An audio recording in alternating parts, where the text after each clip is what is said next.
by the time I got to the bedroom, which is just one flight of stairs, my heart was pounding coming out of my chest. My vision was blurry. This completely solved that problem. Great product. Thanks. Tell us your story. Get Extendivite today. Call 1-877-928-8822 or visit heartdrop.com. Extend your life with Extendovite. You're listening to Republic Broadcasting Network because you can handle the truth.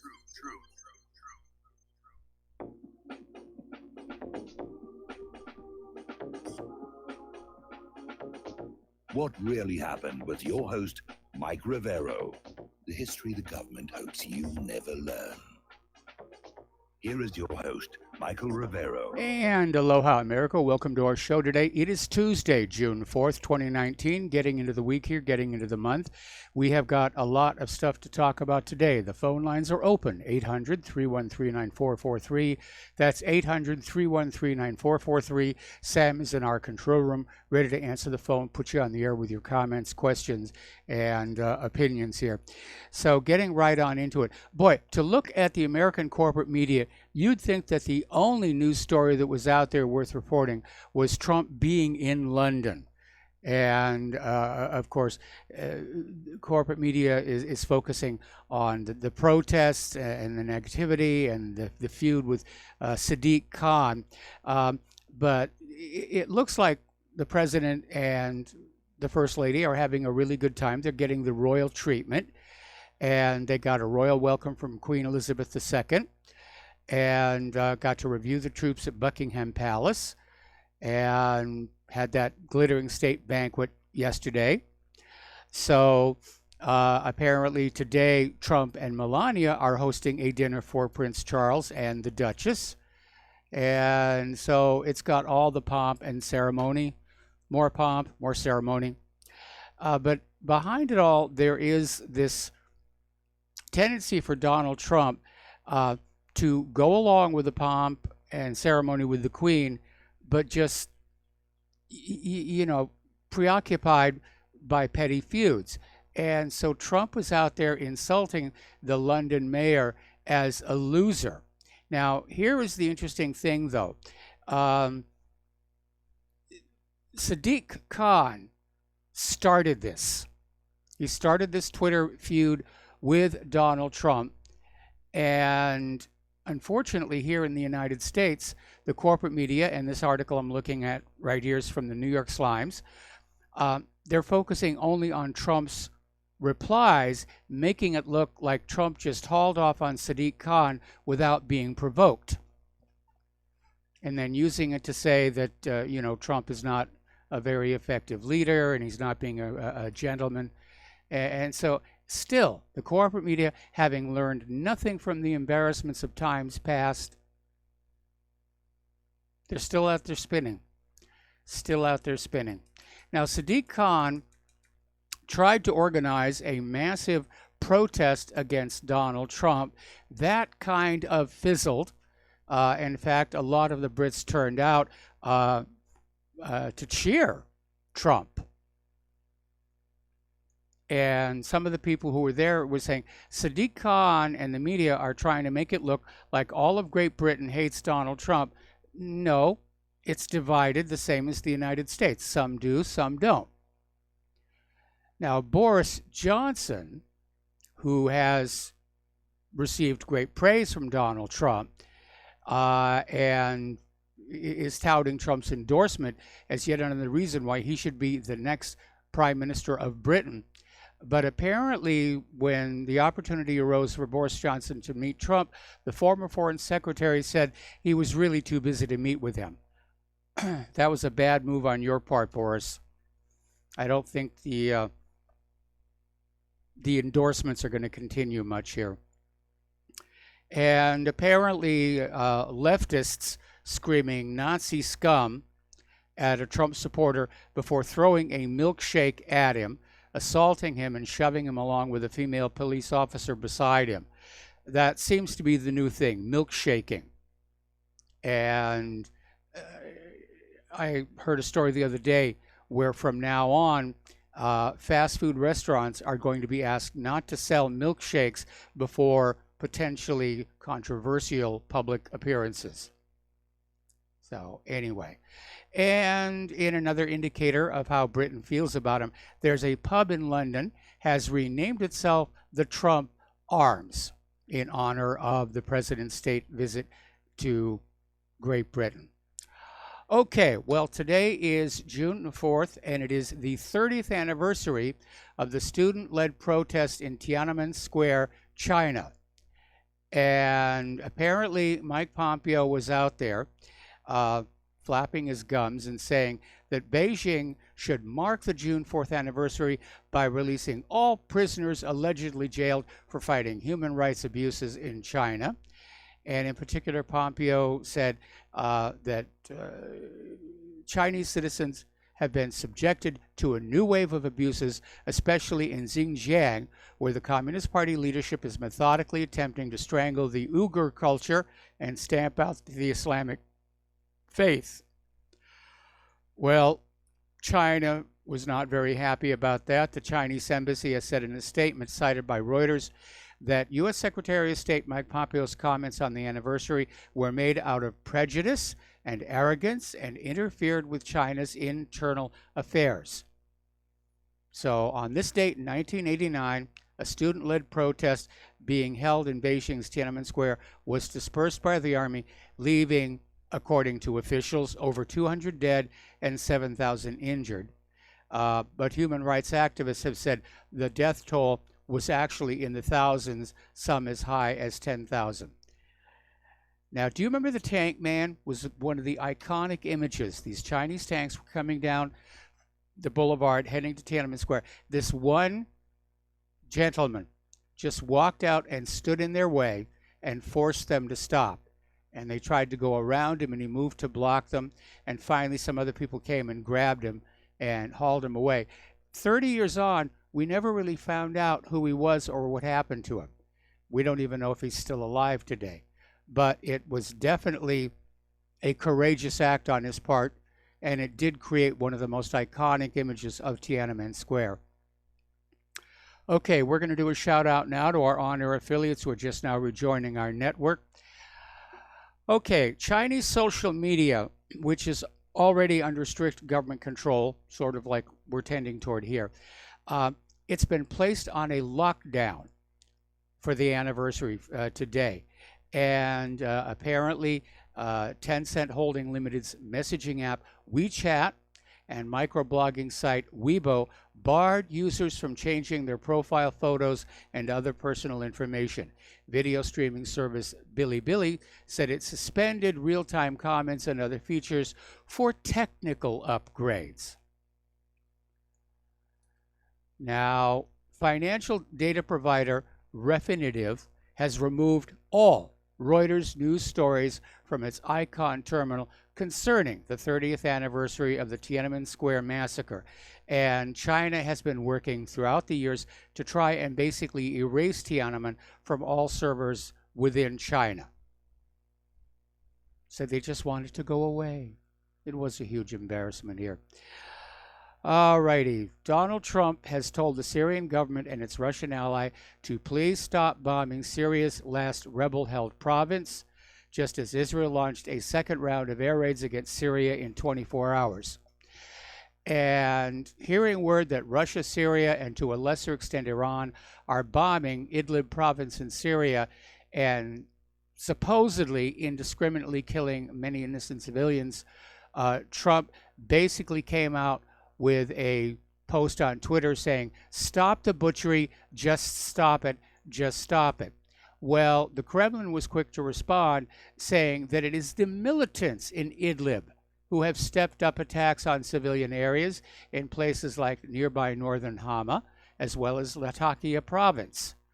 So, blaming Turkey for failing to uphold the Astana ceasefire agreement by allowing its proxies to attack Syrian government areas, Kremlin spokesman Dmitry Peskov said militants were using Idlib as a base to launch attacks against civilians, and which he called unacceptable. Okay. All right. We're going to take a, whoa, the callers are calling on in. Let's start with Terry in California. Aloha. Welcome to the show. What's on your mind? Hey, Mike, I want to tell you about the deal I made with Julie this morning. We're going to do a little challenge to the donors, and I gave her my credit card, and what we're going to do is I'm going to match the first $200 total that comes in from all the donors over the next 3 hours. So the next 3 hours, if they call her and tell her they want to donate, I'll match it. In other words, if only $100 comes in over the next 3 hours, I'll give $100, so it'll be 200 total. But if 200 comes in, I'll give 200.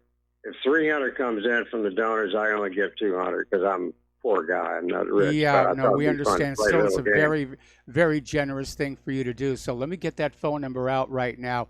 800-724-2719, extension 1.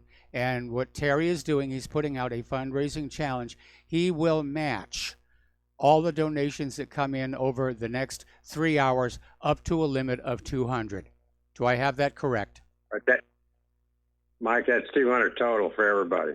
Yes. Okay, if I had more, I'd do it for each individual, but I can't. So no, this is a total of $200 over the next 3 hours, but he will match that, and that's an incentive for you to basically call 800-724-2719, extension 1, and make a credit card or debit card donation, which Terry will then match up to a grand aggregate of $200. But you only have 3 hours to do it. So basically, think the end of my show and the introduction to John Stadtmiller's show. After that, the deal will be off. Okay, thank you, Mike. Well, thank you, Terry. That's a very generous thing for you to do. So let's switch over to Jim in Illinois. Aloha, Jim. Welcome to the show. What's on your mind? Hello, Michael. Two quick stories I want to tell you. I was reading the London paper today. There's a financial service company that handles mutual funds, investments, and people's pensions funds. Yeah. They told their customers, you cannot get your money earlier than 28 days, and then it might be indefinite when they can get their money. So is this the beginning of something to start? Yeah, that is very, very serious when people cannot get their money out. Right, and that reminds me of what happened back in 2008 with the Royal Bank of Scotland, where people could not get their money. So, and the other story, have you heard about this guy named George Nader, who is a friend of Donald Trump's? His family member knows him.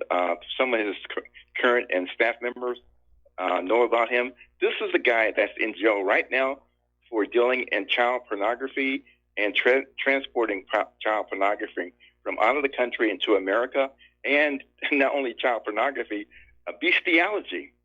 And this is a friend of members of the White House, including the president. It feels like our entire country is going crazy. And was this guy on prescription antidepressants? Well, the guy's 60 years old. I don't know, but you know what though? The guy has a lot of influence. He's a money guy, but he's a pervert. He should be in jail, if not castrated. Yeah, it's it seems like some very seriously ill people or evil people tend to rise to the top. It's like our entire country has become one gigantic cesspool where the really big chunks float to the top. Right, and the question is, who was he giving this stuff to, and who's protecting this guy? Because apparently he's been doing stuff like this since 1997, and they let him go. Well, he's got the goods on somebody. More than somebody, probably a lot of people. I would imagine so. Well, Michael, yeah, that's just. I'm going to let you go. Okay. It's sick. Yeah, it is. I agree. It's absolutely sick. All right. Well, the phone lines are open now, and don't forget, for the next 3 hours, actually 2 hours, 55 minutes, all donations phoned into RBN to Julie will be matched by Terry in California up to a total aggregate of $200. So once again, that phone number is 800-724-2719, extension 1. So getting on back to the war zones here, Israel has continued its airstrikes against Syria, killing 15 people, and apparently they killed 10 of them early Sunday, and killed 5 more late on Sunday. So the attacks broadly targeted military facilities as well as sites for Syrian air defense. The evening strikes reportedly destroyed a warehouse that was believed to be storing rockets. Israel has not commented on either attack here. All right, we're going to go back to the phones here. Chris in Las Vegas, aloha. Welcome to the show. What's on your mind? Well, Michael, I am like yourself and most Americans very concerned about the abject criminality of the Mueller situation and his past nefariousness and criminality under the guise of being a officer of the court. And being one who studies law very diligently, as I am, I have discovered a term that I think bears critical observation in Black's Law, the law dictionary of the legal trade. And the term is jus, J-U-S, which is the law. Yes. You have to look these two terms up separately. And the other part is fetialis. It's spelled 2 different ways, F-E-T-I-A-L-E-S and F-E-C-I-A-L-E-S. And you might note that the fetialis sounds a lot like feces because it really is a lot of crap, because it's a secret, silent war to absolute destruction of anyone that they can ensnare into their court schemes. And so when you understand that the bar is a militant terrorist operation here in America, sent here to seditiously undermine the republic, and they've done a fine job of it because they have a complete monopoly on the whole criminal justice system, because there is a bar qualification for the Supreme Court, and that makes it an unconstitutional monopoly in violation of the Smith Act, the Graham-Lanham Act, the Sherman Antitrust Act, the Taft-Hartley Act, and the Pinkerton Act for those who pay attention. Well, you could make the same argument that the White House is a monopoly. Well, the White House was supposed to be an office of the people, and Yes. we were supposed to keep them in check. However, under the corporate model of the 1871 D.C. Incorporations Act, corporations are opposite of the people. They live forever. People have a life-termed existence. Yes. We don't live forever, so corporations have an advantage over us.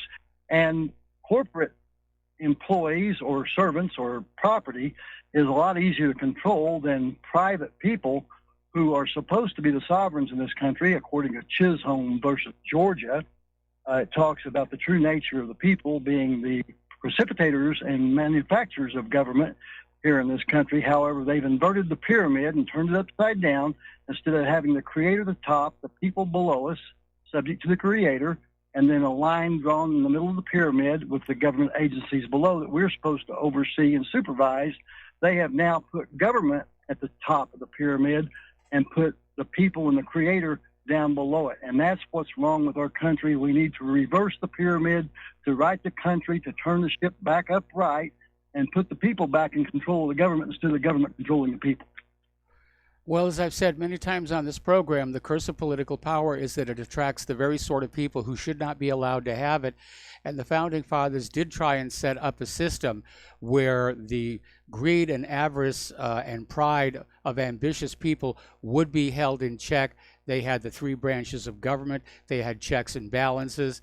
But over time, all of those safety mechanisms have been eroded away by the money junkies, by the ambitious. And yeah, what we have today is not at all like what was intended. Chris, you there?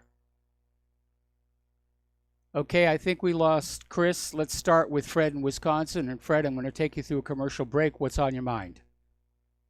Yeah, I just talked to John Moore this morning's show, and I brought up this thing about this confirmation of this ATF guy, a former Obama guy, by the Trump administration, who is being endorsed by the NRA. And anyhow, John says this is a bad deal. I kind of got the feeling it was. And he's asking people to call their senators and tell them not to confirm this guy for the head of alcohol, tobacco, and firearms. Well, you know, I'm seeing all these conflicting stories about him, about how he's pro-gun and anti-gun, and obviously somebody is mounting a propaganda campaign to get him in. We need to find out the real skinny on this guy. because this would be a huge betrayal by Trump if he put a gun grabber in as head of the ATF. Anyway, Fred, thank you for the information. We're going to have to let you go, take a break for our commercials, and we'll be right back.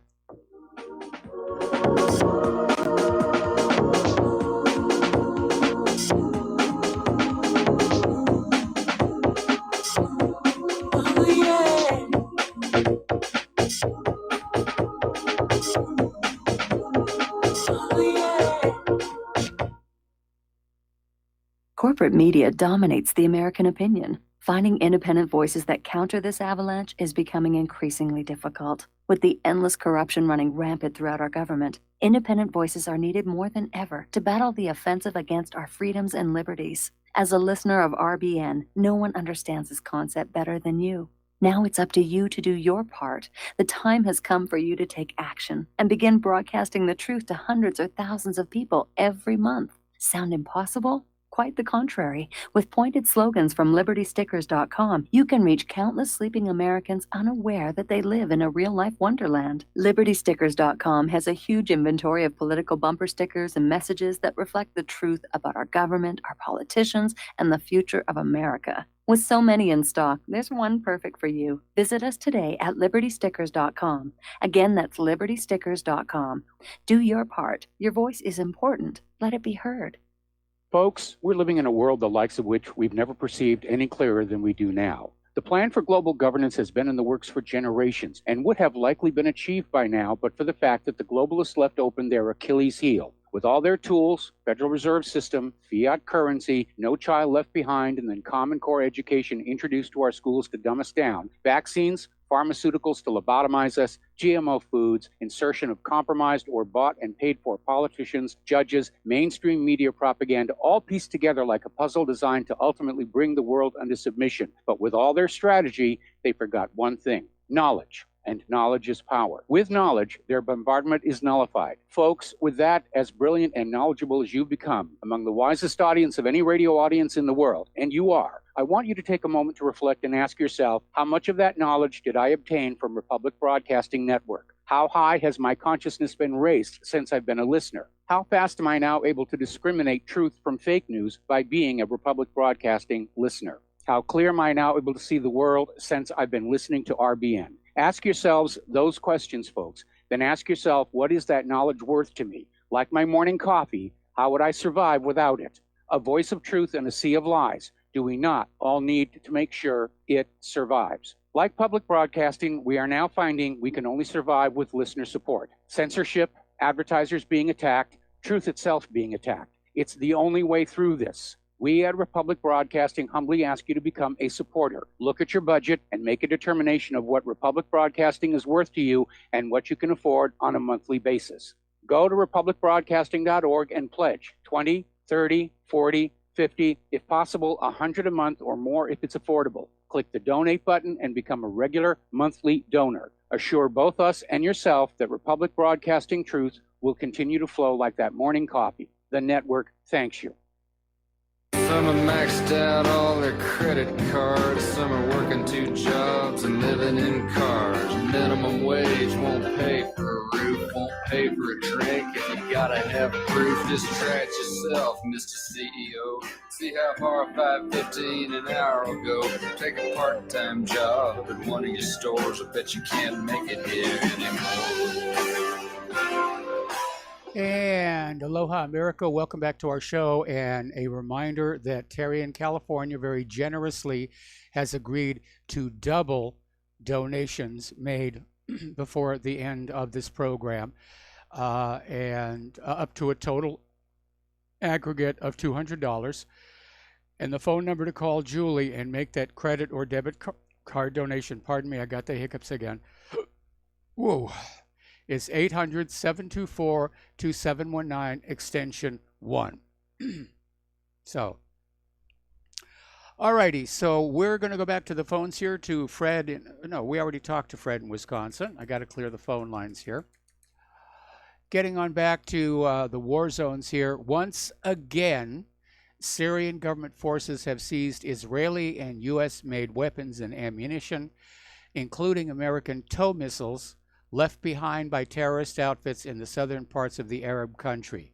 And apparently they had hundreds of thousands of machine gun rounds, some of which is Israeli-made, machine guns of 12.7 millimeter, 14.5 millimeter, and 23 millimeter.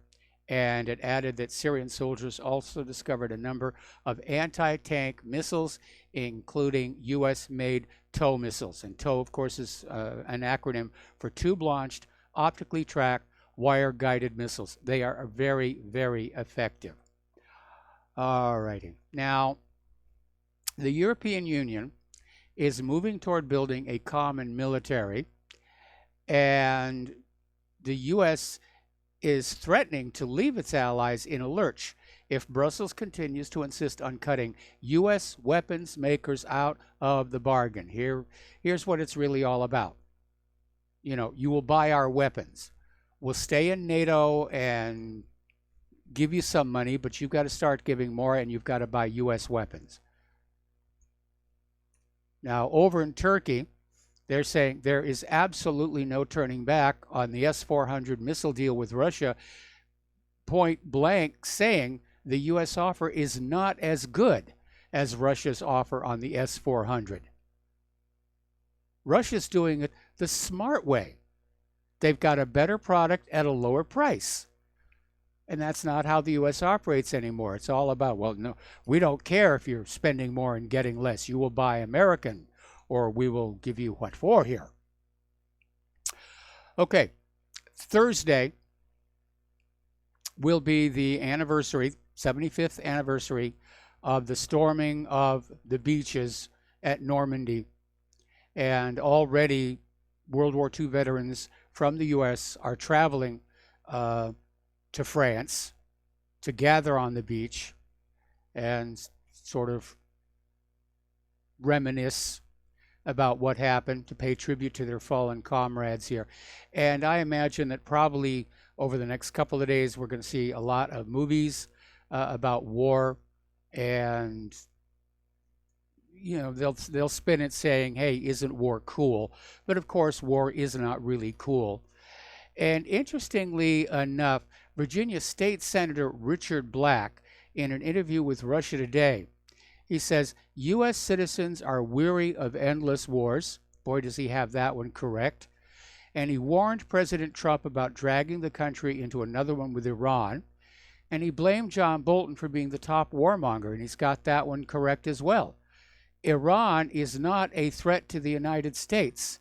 Iran has not initiated a war of conquest against another country in over 200 years, and certainly not since the Islamic Revolution of 1979.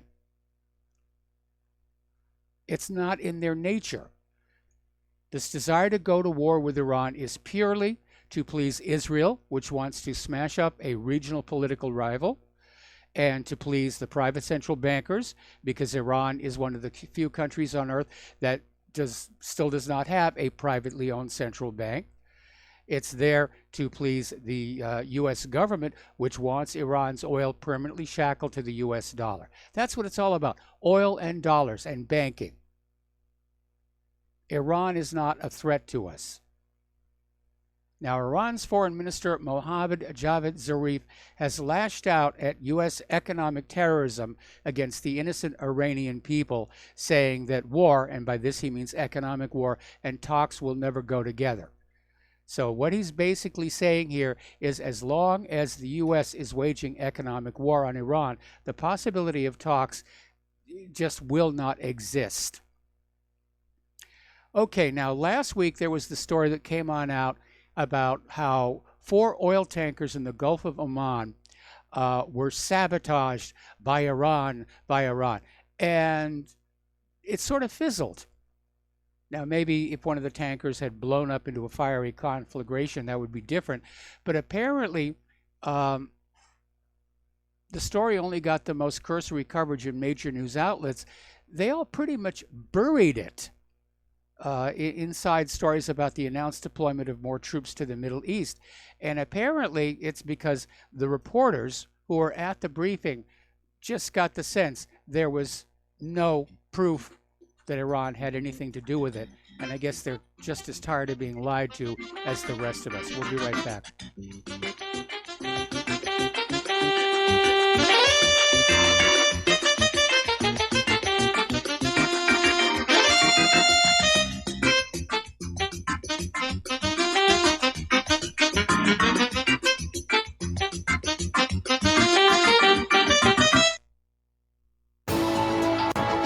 You are tuned in to the Republic Broadcasting Network. Visit our website by going to republicbroadcasting.org.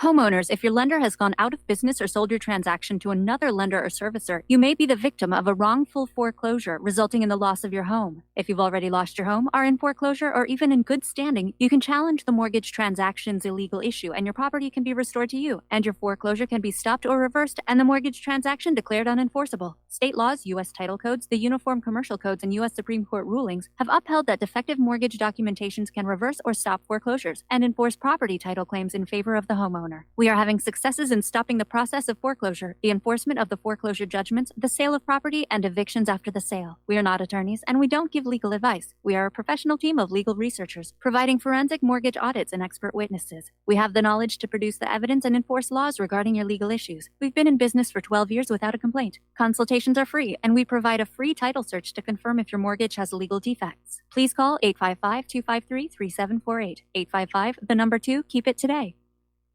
Tired of being lied to by mass media? It's growing more and more apparent today that news is received less and less through standard media outlets. Even with a growing audience every day, RBN is beginning to direct more efforts into social media. Social media and the use of the internet is fast becoming the primary source of people for news, regardless of demographic. RBN has set out to provide some of the best news on the internet through republicbroadcasting.org, and also has begun to use the tools to our advantage by way of social media.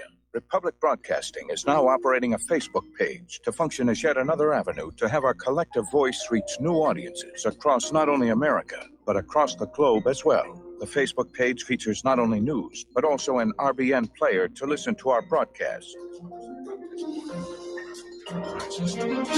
Get involved by visiting facebook.com/Republic Broadcasting and liking our page and share it with your friends and family, because you can handle the truth. Without the right accessories, any guy can be off the mark.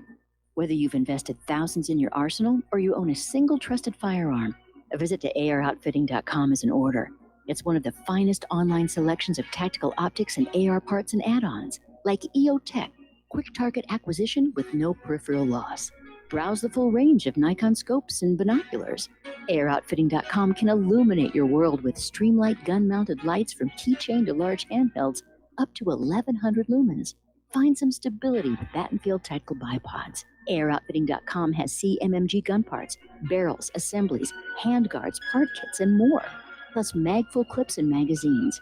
I know I've got you excited, so take a breath.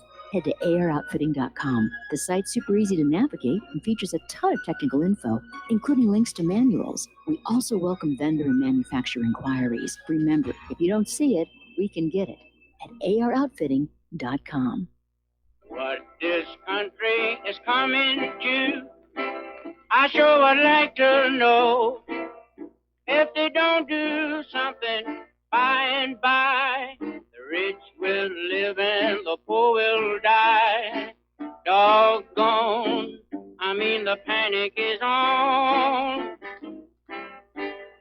Can't get no way, can't draw no pay.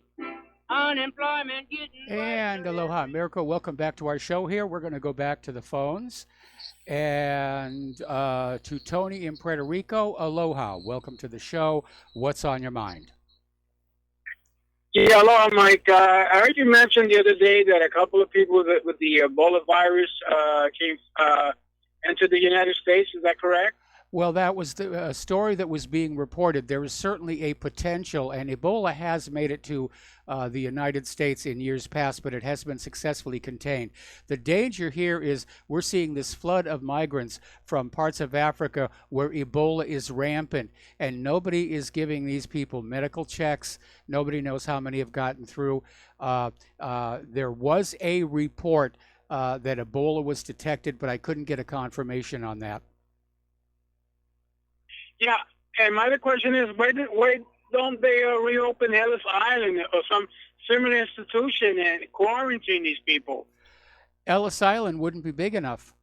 You know, Ellis Island, when Ellis Island was operational, we were talking about, you know, one cruise ship, you know, ocean crosser, you know, every few weeks.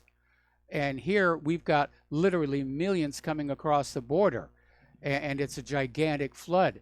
That's been the problem all along. All the facilities, whether it's Ellis Island or these tent cities down in Texas or these other centers, they're simply inadequate to deal with the flood.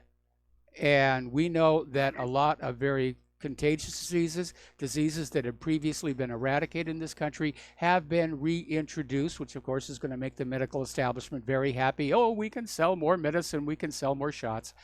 But if Ebola gets in here, okay, and this one has like about a 60% mortality rate as far as I can calculate, this could get really ugly. Yeah. All right. Thank you, Mike. All right. Thank you very much for the phone call. So we're talking about this claim that Iran sabotaged these 4 oil tankers, and there really was not a lot of damage done to them. None of them sank. The damage was either all above the waterline or basically into a sealed-off compartment. And according to this article out of antiwar.com, this all came from Mossad. Mossad is the one saying, ooh, Iran did this, Iran did this, Iran did this. And Mossad has, you know, it's another false flag. It is another false flag. So Mossad is saying that Iran managed the attacks. Some U.S. officials are saying it was Iranian sea mines, which is kind of hard to get behind because in at least one case, it was the stern of the ship where the explosion happened, and they don't drive these ships backward.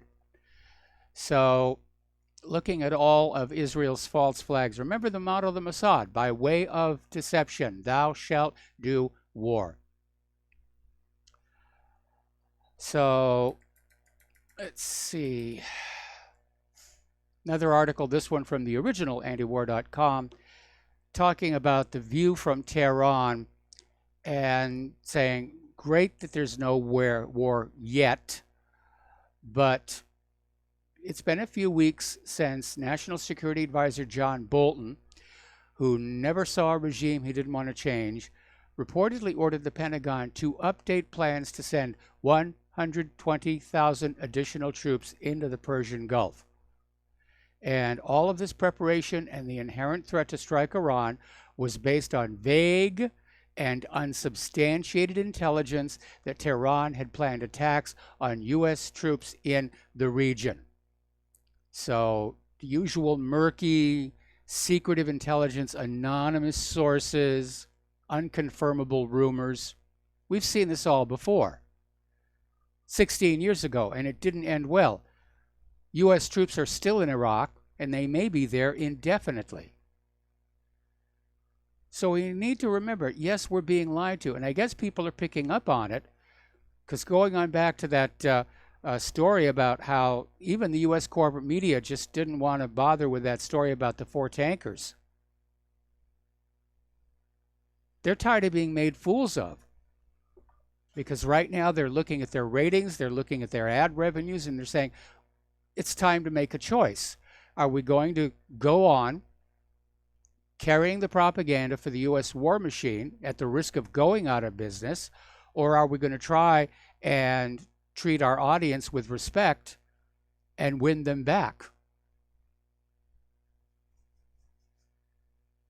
So obviously, I'd like to see the corporate media win their audience back, win their ad revenues back, be truthful, be factual, stop pushing feelings and memes, and just report on the facts. Okay, there had been a story a while back that the USS Abraham Lincoln was getting ready to transit the Strait of Hormuz and go into the Persian Gulf. As of today, it still has not happened, and U.S. Navy officials have declined to discuss why they hadn't gone through the Strait of Hormuz into the Persian Gulf, but they insist they remain ready to launch any mission in the region. Well, that Strait of Hormuz, that is a real choke point, and if Iran has got some ship killer missiles up there, it could be a huge, huge embarrassment. Now, those aircraft carriers, they look very impressive, but they're very large, and they're just sitting ducks, really, for a lot of modern missiles. And I remember all the way back, I think it was like 2002, the Joint Chiefs called in the top Navy admiral and said point blank, if we go to total war, how long will the carriers survive? And the admiral said, a week, maybe 2 weeks if you keep them in port, which was not the answer they wanted to hear. And we're hearing it from a lot of other people say they're outdated and they can project that they're wonderful weapons against a nation that can't defend itself. But they are vulnerable. Now, today is the last day of Ramadan. And in, shall we say, commemoration of it, there have been more clashes as Jewish settlers enter the Al-Aqsa Mosque compound. And it all started when Jews were allowed entrance to the compound to celebrate Jerusalem Day, which marks Israeli control over the Old City in the aftermath of the June 1967 Six-Day War. And in response to reports that Jewish entrance was imminent, Palestinians began to riot, which included throwing stones, chairs, and objects at the entering police. And reports noted the incident marked the first time in about 3 decades that Jews were allowed access to the compound during the final days of the month of Ramadan. It's a provocation. And maybe they're feeling emboldened by the U.S. formal recognition of Jerusalem as the capital of Israel last year. Okay, the 2018 winner of the Nobel Prize in Chemistry is urging a boycott of a physics competition in Tel Aviv that's coming up in July. George P. Smith and 19 other scientists signed an open letter last week that calls on all students and mentors from all over the world not to participate in the next International Physics Olympiad in Israel and to stand for human rights of the young Palestinian pupils and students, including their right to education. Pardon me. Now, Smith, who's the emeritus professor of biology at the University of Missouri, at least for the moment, won last year's Nobel Prize in Chemistry for his invention of a process to evolve proteins that can be used to develop new medicines. And you know that Smith and these other 19 scientists immediately, the universities where they're working are going to be inundated with screams of anti-Semitism, and we're going to withhold funding, and you got to let him go and remove his tenure. Now, Israel is going to become a hot-button issue for the 2020 campaign, and we're starting to see indications of that because the Democratic candidates who are out there are all trying to posture themselves that they're becoming critical of Israel. They haven't actually voiced any criticism. In fact, they're still pounding on Palestine. But they're also saying, yeah, there are definitely some issues. And apparently Warren, Biden, and Buttigieg all hint at criticism of Israel, but stop short of actually voicing any. So they're going to try and walk a fine line of looking like, you know, they're critical of Israel, but they're not going to upset the Jewish vote, and more importantly, the Jewish money here. Now, as we reported last week, the Knesset basically dissolved itself, and new elections have been called for in September. And according to this article that's over in unz.com, this signals that Netanyahu's grip on power is slipping. and Netanyahu was forced to dissolve the 120-member parliament to block his chief rival, Benny Gantz, from getting a chance to assemble an alternative governing coalition. Netanyahu's attitude is, if I can't have it, nobody can. Pardon me. And apparently, the ostensible reason for the parliament's dissolution is a standoff between Netanyahu and Avigdor Lieberman, his former defense minister. They've clashed over Lieberman's insistence that ultra-Orthodox Jews be drafted into the army. We all seem to have been victims of fake news yet again. Over the weekend, we talked about this yesterday. The Wall Street Journal reported that Rostec, who trains the Venezuelan troops and offers advice on weapons contracts, cut their numbers to just a few dozen as crisis grips the nation. We were told that they were going home, that they hadn't been paid. Putin basically came on out and said, absolutely not. Russia is not abandoning Maduro. And basically, the Russian ambassador to Venezuela, Vladimir Zimsky, said this is another piece of news which has absolutely nothing to do with reality. Over in Honduras, like I said, the whole world is going crazy.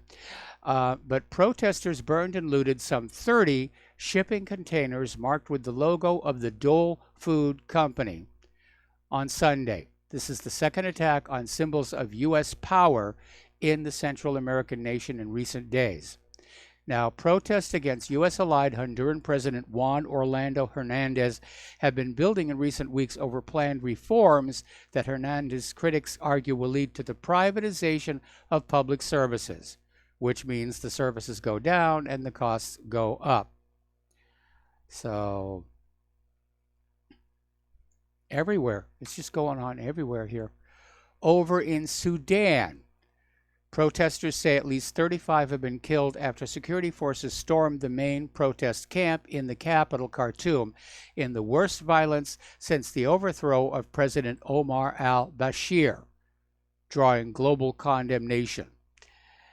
And the Sudanese Professionals Association said Monday's crackdown amounted to a bloody massacre.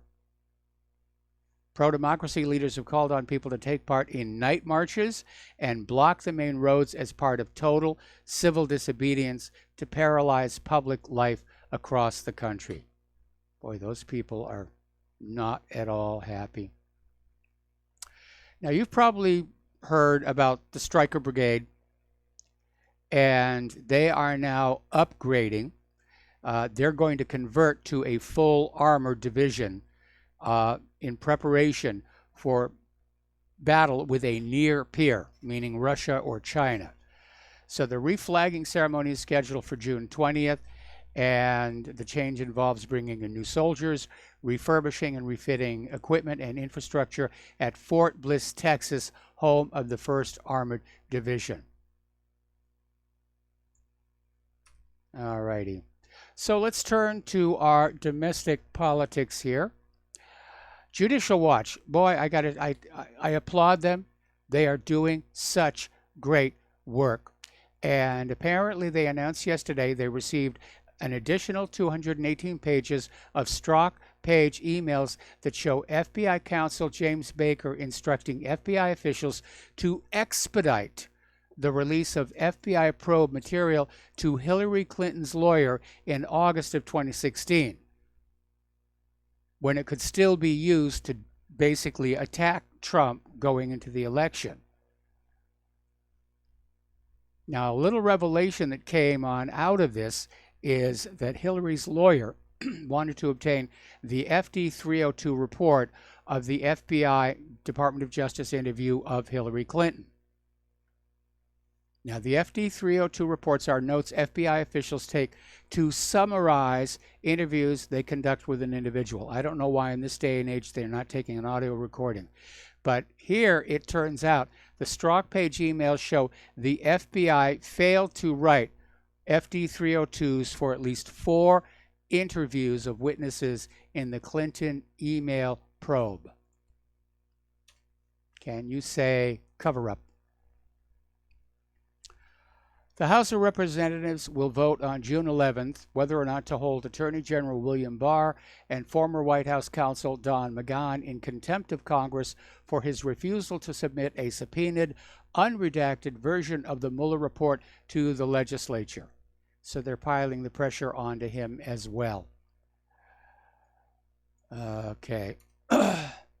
Now, Sean Hannity is out there saying that the Inspector General report is complete. It's been handed over to Attorney General William Barr, and it could be released as early as this week. Okay. The Senate has unanimously approved a bill barring individuals who improperly interfere in U.S. elections from entering the country in a display of legislative virtue signaling. Now, it's unclear who the act is supposed to affect. They named it Deter, Defending Elections Against Trolls from Enemy Regimes, and it sailed through the Senate without a single dissenting vote, buoyed by the bipartisan bluster of its sponsors, Senators Lindsey Graham and Dick Durbin. Now, what are they going to do? Wait until somebody improperly interferes and then say you can't come back?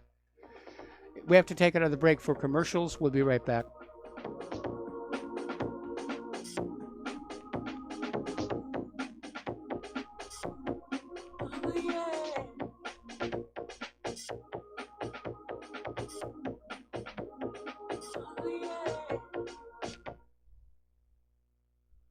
Homeowners, are you in foreclosure, expecting to be served with a foreclosure lawsuit, or suspect your lender has coerced you into an illegal mortgage transaction?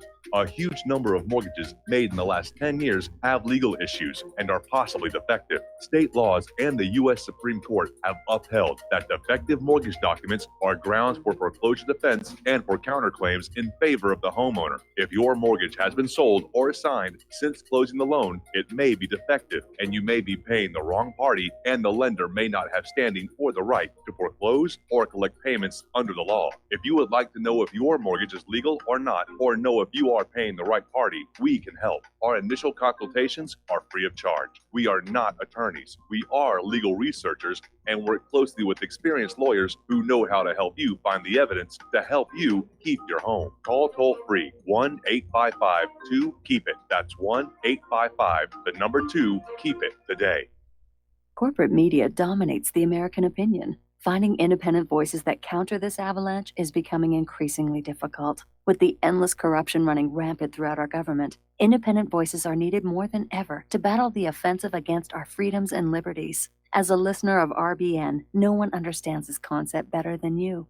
Now it's up to you to do your part. The time has come for you to take action and begin broadcasting the truth to hundreds or thousands of people every month. Sound impossible? Quite the contrary. With pointed slogans from LibertyStickers.com, you can reach countless sleeping Americans unaware that they live in a real-life wonderland. LibertyStickers.com has a huge inventory of political bumper stickers and messages that reflect the truth about our government, our politicians, and the future of America. With so many in stock, there's one perfect for you. Visit us today at LibertyStickers.com. Again, that's LibertyStickers.com. Do your part. Your voice is important. Let it be heard. The reviews for Extendivite are amazing. Here are some from Amazon. By Christine, great for heart palpitations.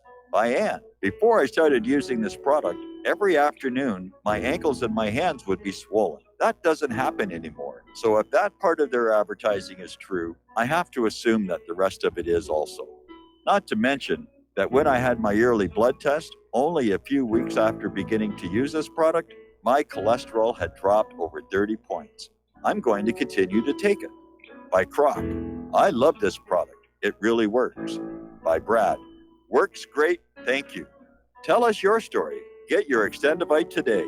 To order, call 1-877-928-8822. That's 1-877-928-8822 or visit heartdrop.com. Extend your life with Extendovite. If you got the money, honey, we got the bombs. We'll plant them anywhere you like and blow up anyone. whip this world into a frenzy, killing babies, dads, and moms. If you got the money, honey, we got the bomb. If you got the money, well, we won't say we did. The town. And aloha, America. Welcome back to our show here. And Jussie Smollett is back in the news yet again. And no, he does not have his acting career back. Apparently, documents released by the Chicago Police Department show that the office of left-leaning prosecutor Kim Foxx went out of its way to accommodate Jussie Smollett, even going so far as to apologize to his lawyers and work with them to alter the wording of statements to put the actor in a better light. And obviously, this is unethical. The prosecutors let Jussie's lawyers dictate what to say in court. Why does Kim Foxx still have her job? That's what I want to know. Meanwhile, out in California, their state bar is moving to suspend Michael Avenatti's law license, saying he poses a substantial threat of harm to clients or the public. Yes, that's absolutely true. And having been once around the track with the California State Bar myself, I know it's almost impossible to get a lawyer suspended. But it looks like it's going to happen to Avenatti. All right, so let's talk about the economic news. And basically, Trump's trade war has just turned 1 year old. And even if the tariffs went away today completely, the effects will be felt for years to come. Now, apparently there's a new report that China is working to find ways around the U.S. tariffs by shipping their goods from China to the U.S. via Vietnam, Taiwan, and Mexico. And apparently that volume of shipping along that road rose.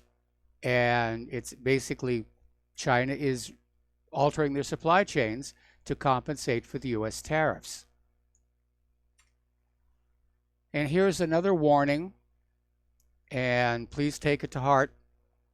Due to the cataclysmic flooding that we went through, are still going through, millions of acres of U.S. farmland will not be planted with crops this year at all. And a lot of those farmers are now applying for the various government subsidies that are made available to not grow crops, to let the fields lie fallow as a form of price support. So they're lining up for that one here. Over at Facebook, things are getting very tense. As you know, last week they had a meeting of the board of directors who were, of course, unable to vote out Zuckerberg as chairman of the board. But apparently this has prompted an outburst from the outside investors, the ones who are not in management, the ones who are not sitting on the board of directors. And apparently, among them, some 68% of ordinary investors want Zuckerberg ousted as chairman of the board, and they want to bring in an independent figure to chair the board. Last year, it was just 51%. We got to take a break for station identification. We'll be right back.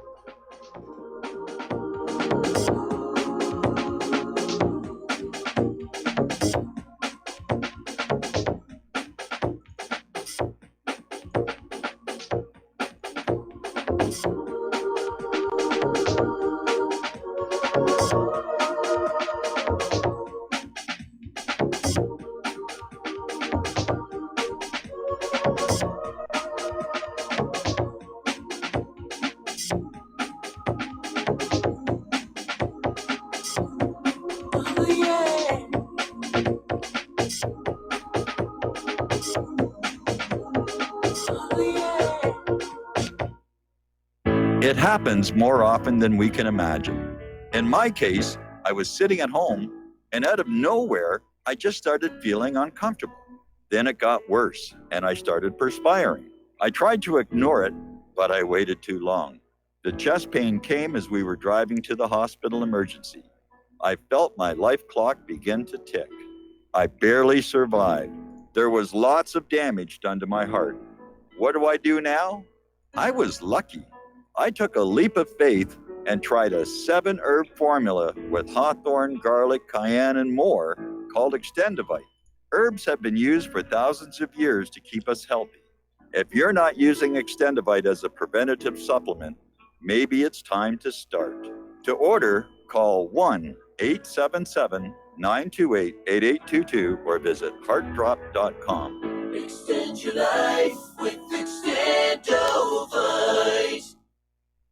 You're listening to the Republic Broadcasting Network because you can handle the truth.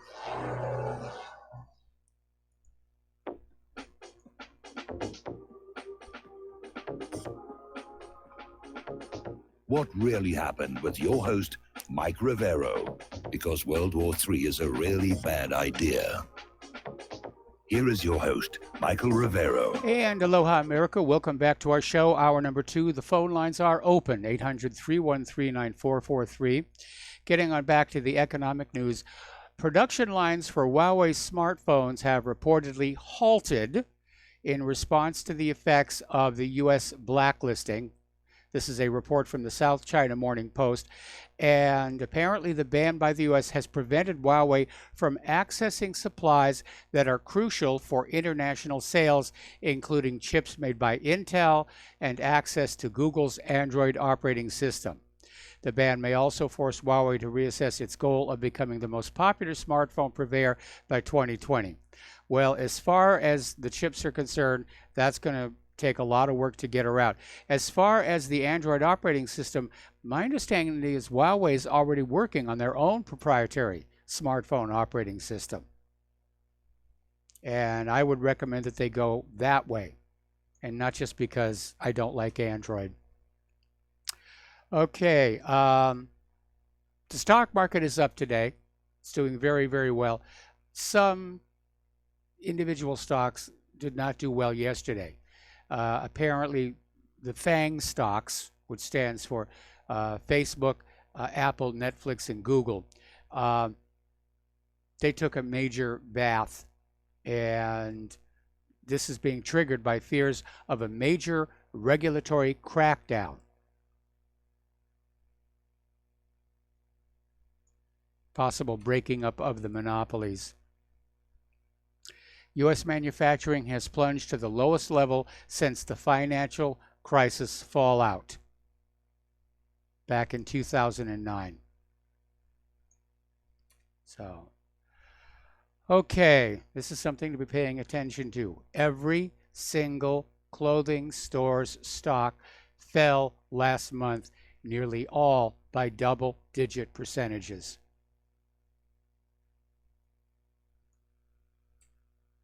The indicators are out there, and maybe nobody's talking about it because nobody knows how to fix it. Okay, remember Paul Allen was a big fan of space exploration, and he started this company called Stratolaunch, which built the world's largest airplane by wingspan. But Paul Allen recently passed away, and whoever's taken over his economic empire appears not to want to continue pouring money into this operation, and sources are saying that Stratolaunch is closing its operations, and the assets are being shopped to potential buyers by the parent firm Vulcan. And that includes a portfolio of launch vehicles, including that airplane. So this may be this generation's version of the Spruce Goose. Do you remember Howard Hughes? And he had this contract to build this flying troop transport, and went over budget, as these things tend to do. And he was being investigated by Congress, and they said, we haven't even seen the thing move yet. So Hughes basically taxied it out. It was a flying boat. Taxied it out into Long Beach Harbor, gunned the engines, and basically took it off into the air for about 1 mile at an altitude of, I think it was something like 50 feet. Then he set it back down gently, and that was the end of the spruce goose's career. Eventually, it was housed in a museum next to the Queen Mary in Long Beach, and now it's been moved up to an aerospace museum in Oregon. So unless somebody wants to pick up where Stratolaunch left off, it looks like that aircraft is going to be headed for a museum. And it's a shame because it represents an amazing piece of engineering here. Okay, and once again, in arguments over the S-400, Trump has yanked India's preferential trade status. Trump went on down to India and said, "You will buy the S-400." And India said, no, we want to go a different direction. So now India is saying they may retaliate against the U.S. economically. And India might counter the U.S. decision to withdraw a generalized system of preferences on its exports by imposing retaliatory tariffs for the coming month. Just keeps on going. All right, we're going to take a phone call here. Joe in Tennessee. Aloha, Joe. Welcome to the show. What is on your mind? Yeah, I just called in a donation, so hopefully get to that $200. Okay. A guy in California will match it. But anyway, and I hope somebody else does out there also. We need it. Let's get to RBN needs it. There's no other way to put it. You know, if you don't step up and help, RBN will be gone. Yeah, we can't let that happen. I mean, this is an important, network, and it's an important place to let our voices be heard. I mean, it's very easy to call in. You just tell them your name and your state, and then you tell them what you want to talk about, and you're on. I mean, it's just a wonderful bit of democracy in a country that's losing its way. And, with all the censorship around and Facebook and all that other stuff, if you say the wrong thing, you're suspended. I get suspended on Facebook all the time, Yep. So I got suspended for putting the picture, that yearbook picture that governor put up.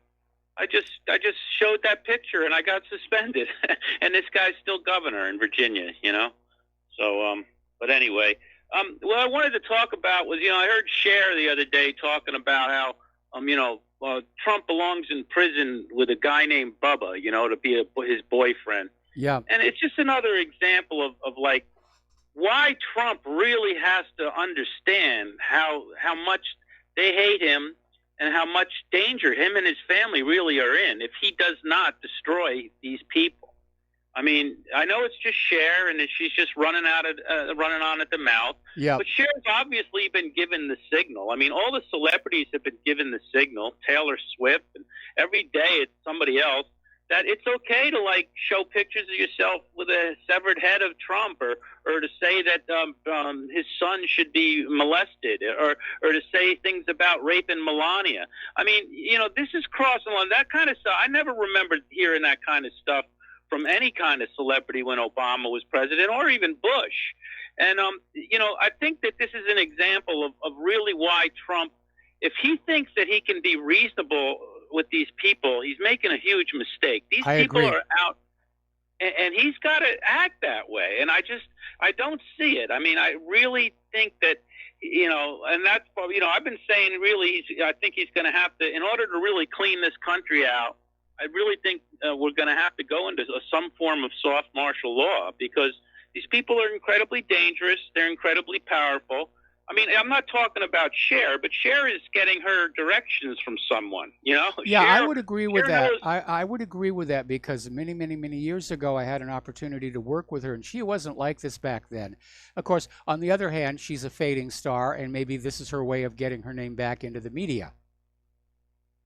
Well, they got something. I mean, you don't remember what happened to Sonny Bono. I mean, they basically killed Sonny. I mean, Sonny was a victim of asking too many questions, and he had a skiing accident, right? Wasn't that it?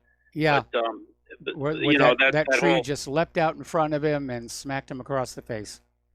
Yeah, an expert skier, you know, and he was starting to ask questions about what was it, some kind of a drug running thing, or where was it, child? It was really touching on the real hardcore, you know, unmentionable stuff, you know. Yes.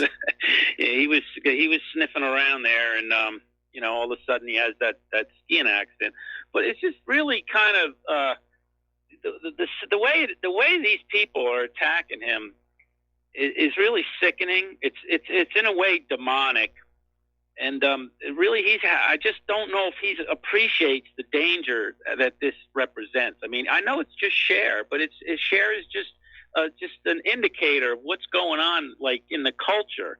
The amount of hatred, like these Antifa guys, and they're very dangerous, unstable people out there, and they're being, like, egged on by a higher level. I mean, it's not, like I said, in a normal world, Cher would be, like, taken off the air and punished, and her and her publishers would all say, hey, you're not going to get any airtime if you don't knock this stuff out. But now it's actually the opposite. You're getting more promotions, you're getting more invites, you get more. So it's obviously the people at the higher level of this are encouraging it, and that's what Trump needs to really fully understand and grasp. And once again, when you start talking about putting a guy in prison where he's going to, you know, be sodomized by somebody, or his child, or his son, or his grandsons, or whatever, that crosses a line. And I've been waiting for him to really come back. You know, I remember that TV show, I, Claudius. Yes. And one time his like wife Messalina is messing around. They're having a big party at some place. And one of the guys is looking over and says, oh, there's a big cloud coming. It's coming from Rome. And next thing you know, it was the Roman army, and they just arrested all of them. And that's kind of what I'd like to see happen in Hollywood, you know, because these people, you know, they're you know, when you go against the king, you better you know, finish the job. Well, and I don't think we need to Trump send acts like the king. I don't think we need to send the army into Hollywood, because after all, they're just image people. But well, how about sending an army of IRS investigators? Well, an army of IRS investigators in. That would do the trick, wouldn't it? Well, how much money is in fraud in Hollywood? You're looking at the wrong target. You're being distracted by the wrong target. We need to keep the focus on the Bush family, the Clinton family, that Clinton Foundation. That is the nexus of all that's been going on. And getting distracted by what... I agree with you there. Getting distracted by what Cher is saying is unproductive. Well, I'm not really distracted by it. It's just a great indication of how, like, off the rails this whole anti-Trump thing really is, and how much danger he's in. To me, this is an indication. I mean, I remember watching her on TV. Sonny and Cher show was a big, and then Cher had her own show. Yes. I mean, it was a big thing, and then have her sitting there wishing the president to be sodomized in prison is shows how off the rails everything's gotten, and she's obviously saying it because she knows that's what they want her to say. You know, I mean, so that's kind of my whole thing about why Hollywood is, you know, and Hollywood is a huge, you know, promotion of what's really going wrong in this country. I mean, it's hard to even take watching TV anymore. It's just all propaganda. It's all this LGBT stuff, anti-white stuff, like crazy feminist stuff. It's always like the bad guy's always some white patriot somewhere, you know. And so I do wish they would go after Hollywood, and you know, it's part of the system that's really against me and mine. So why shouldn't I? You know, personally, I think that send in the IRS, start looking into those Hollywood moguls and the production companies, all the fraud that's involved there. Oh, there's a lot to find. Look at Hollywood. Look what Hollywood's doing in Georgia. They pass a law that says, you know, after 6 weeks you can't have an abortion, and they're threatening pullouts, and they're not going to do business there anymore. And they did the same thing like with the gay stuff and the transgender bathrooms. You know, a state passes a law, North Carolina. Oh, next thing you know, no Hollywood, no football. You know, it's like, well, what happened to democracy? You know? Yep. Well, not, you know, only the democracy we like, you know. But if it's not what we like, oh, we're going to boycott you. You're not going to get the NCAA finals. We're not going to get any movies. So some sooner or later we got to stand up against this kind of stuff. Well, there's no question. There's no question that these celebrities have gotten a little too big for their britches and have forgotten they're not running this country.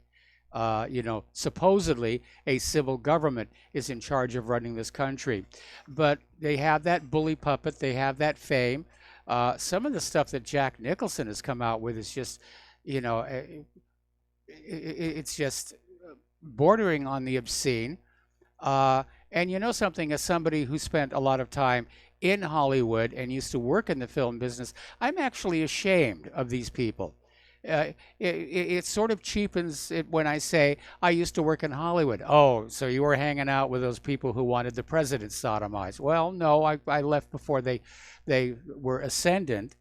But it's sort of a cheapening of the image of Hollywood. Not that Hollywood's image was all that great to begin with, but at least it had a little more glamour to it back in my day, as opposed to today, where it's just this frothing at the mouth, spewing of hate. And again, in the early days of Hollywood, in the early days of Hollywood, anybody saying anything like that, their career would have been over. I mean, you'd be amazed at some of the stuff that was in the contract signed by the contract talent, where it would say, this is how you will dress, this is where you will be seen eating at night.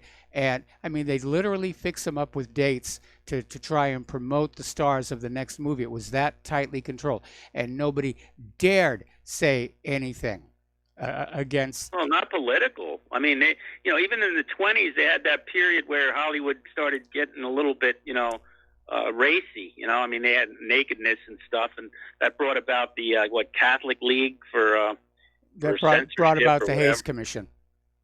Yeah, but they never attacked really politicians like they do now. I mean, it was they weren't in the tank for one party. I mean, Hollywood and the media are a wing of the Democratic Socialist Party now. I mean, yes, they really are.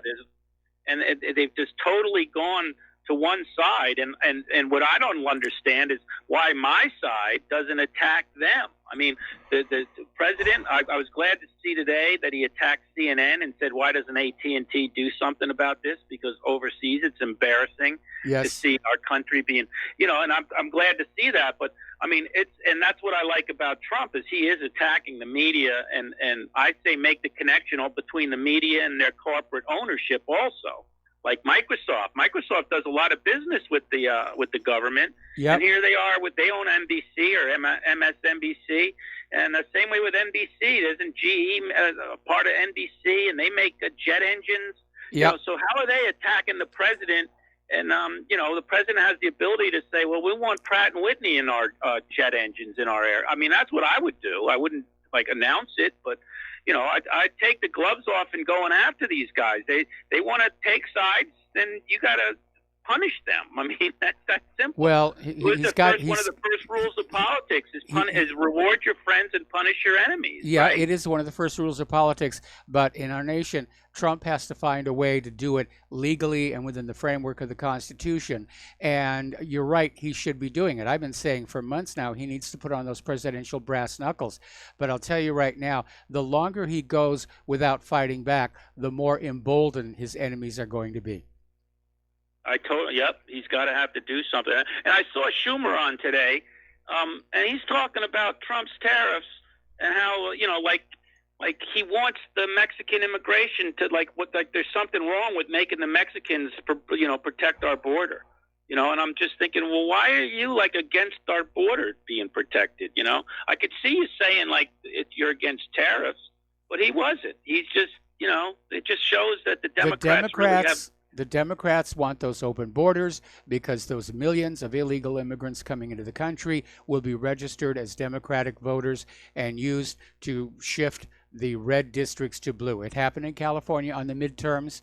California used to be a solid GOP stronghold. During the midterms, it was a real shock. 4 districts shifted blue. Well, Trump should be sending busloads of those Africans with Ebola up to Brooklyn and up in that area, New York, and let them blame Schumer when people start getting all these weird African diseases, because I really do think that Trump should, besides the tariffs, Trump should do what he said about busing these people into these sanctuary city areas and let them take care of them, because I see them sprouting out here in eastern Tennessee. I'm like, Syrians and Africans, and Obama was like seeding all these white areas with these people.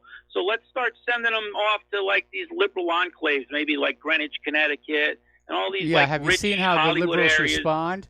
The liberals are saying, no, you send them somewhere else. NIMBY, not in my backyard. Yeah. Okay, Joe, I got to let you go. We got to take a break for commercials here. We're going to do a shout out to our on-air affiliates who are just now rejoining the network. We've got a caller waiting on the line, and we will be right back.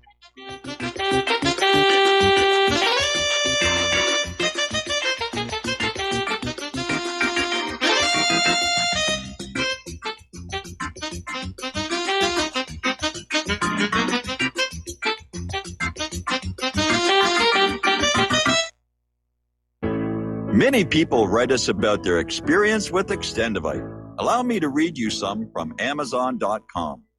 It really does work like the review says it does. I cannot believe that after the first few days, I didn't feel as sluggish or clogged up.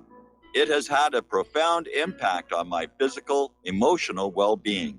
I'm skeptical as most people about products and their claims, and I never write reviews, but this is a wonderful product and I recommend it to everyone. Great product. It has brought my blood pressure from the mid-150s over the 80s to the mid-130s over mid-80s, along with diet and exercise in just the past couple of months. Excellent. Thank you, David. Tell us your story. Get Extendivite today. Call 1-877-928-8822 or visit heartdrop.com.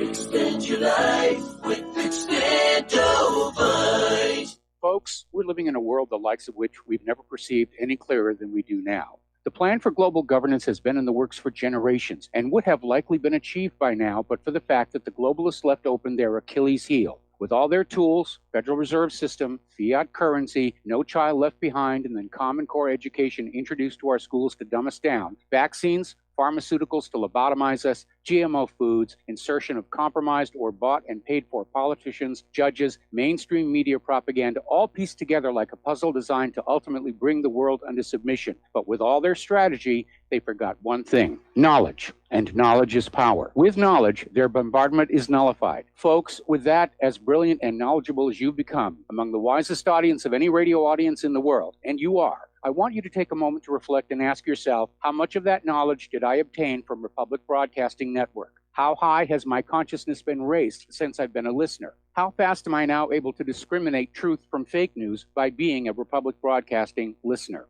How clear am I now able to see the world since I've been listening to RBN? Ask yourselves those questions, folks. Then ask yourself, what is that knowledge worth to me? Like my morning coffee, how would I survive without it?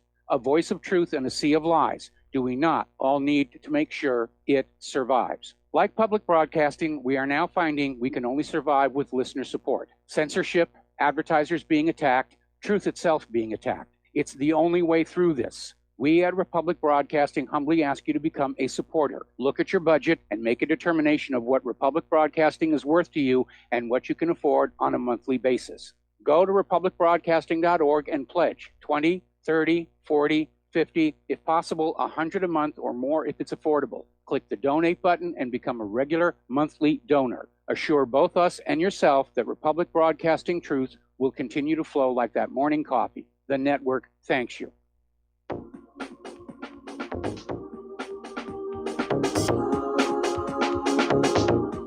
What really happened with your host, Mike Rivero. You're listening to the Republic Broadcasting Network.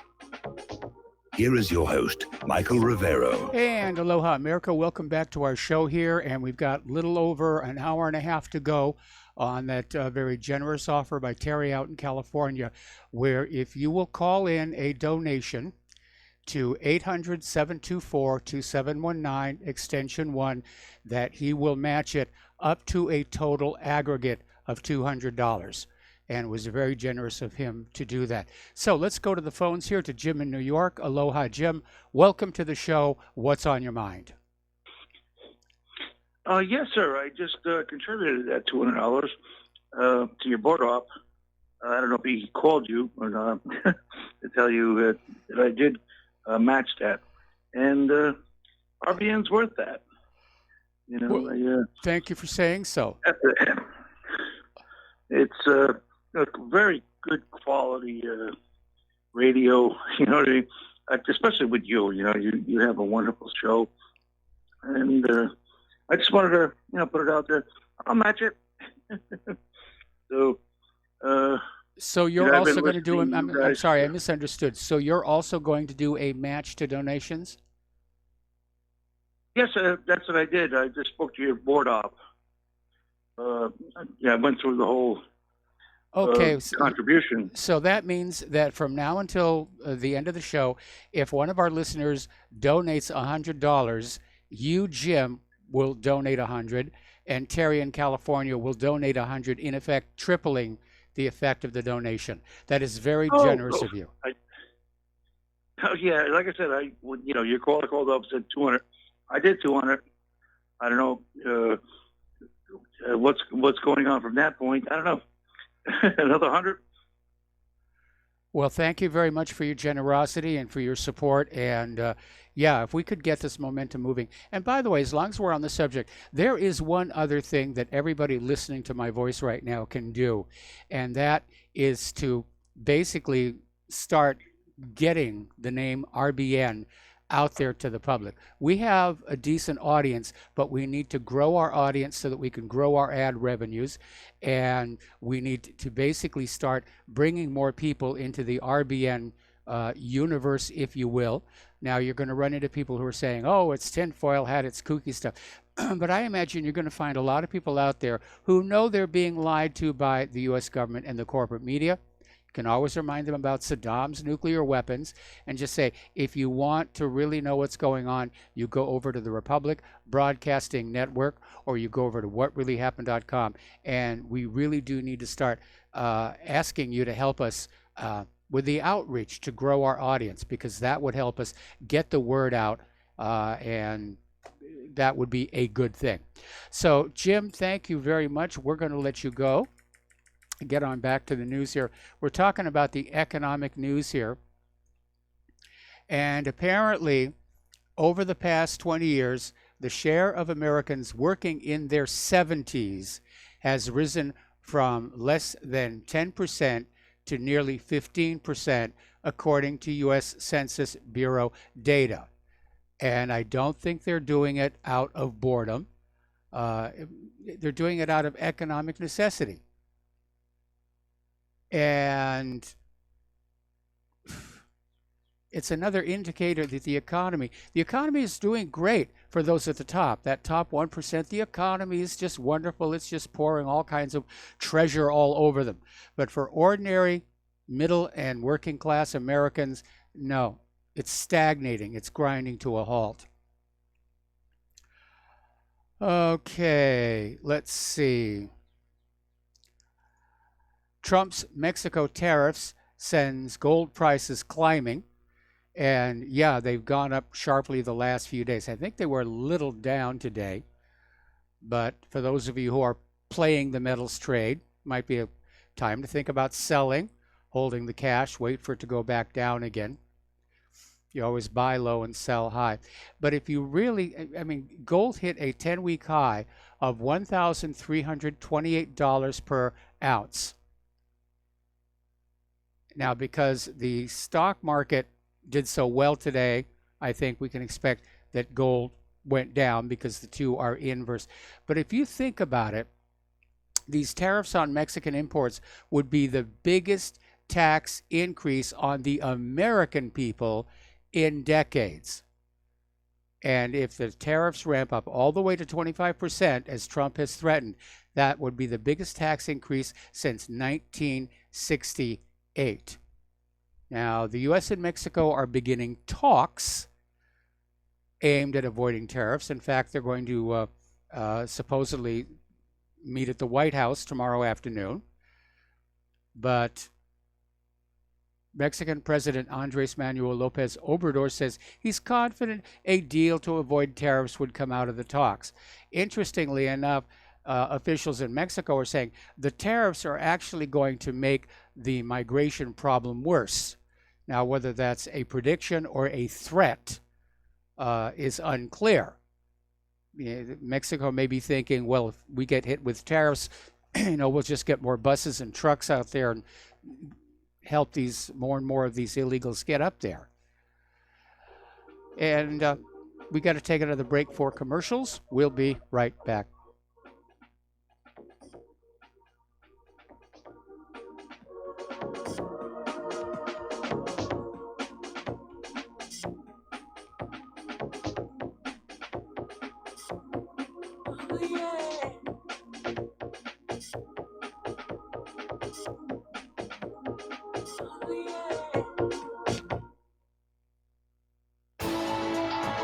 You are tuned in to the Republic Broadcasting Network.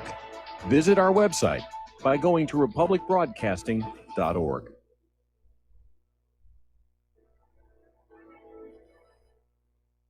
Homeowners, if your lender has gone out of business or sold your transaction to another lender or servicer, you may be the victim of a wrongful foreclosure, resulting in the loss of your home. If you've already lost your home, are in foreclosure, or even in good standing, you can challenge the mortgage transaction's illegal issue, and your property can be restored to you, and your foreclosure can be stopped or reversed, and the mortgage transaction declared unenforceable. State laws, U.S. title codes, the Uniform Commercial Codes, and U.S. Supreme Court rulings have upheld that defective mortgage documentations can reverse or stop foreclosures and enforce property title claims in favor of the homeowner.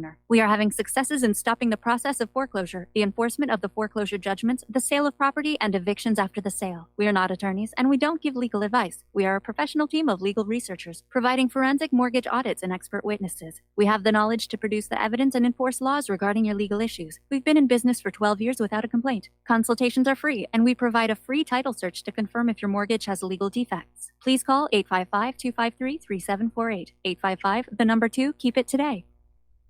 Tired of being lied to by mass media? It's growing more and more apparent today that news is received less and less through standard media outlets. Even with a growing audience every day, RBN is beginning to direct more efforts into social media. Social media and the use of the internet is fast becoming the primary source of people for news, regardless of demographic. RBN has set out to provide some of the best news on the internet through republicbroadcasting.org, and also has begun to use the tools to our advantage by way of social media. Republic Broadcasting is now operating a Facebook page to function as yet another avenue to have our collective voice reach new audiences across not only America, but across the globe as well. The Facebook page features not only news, but also an RBN player to listen to our broadcasts.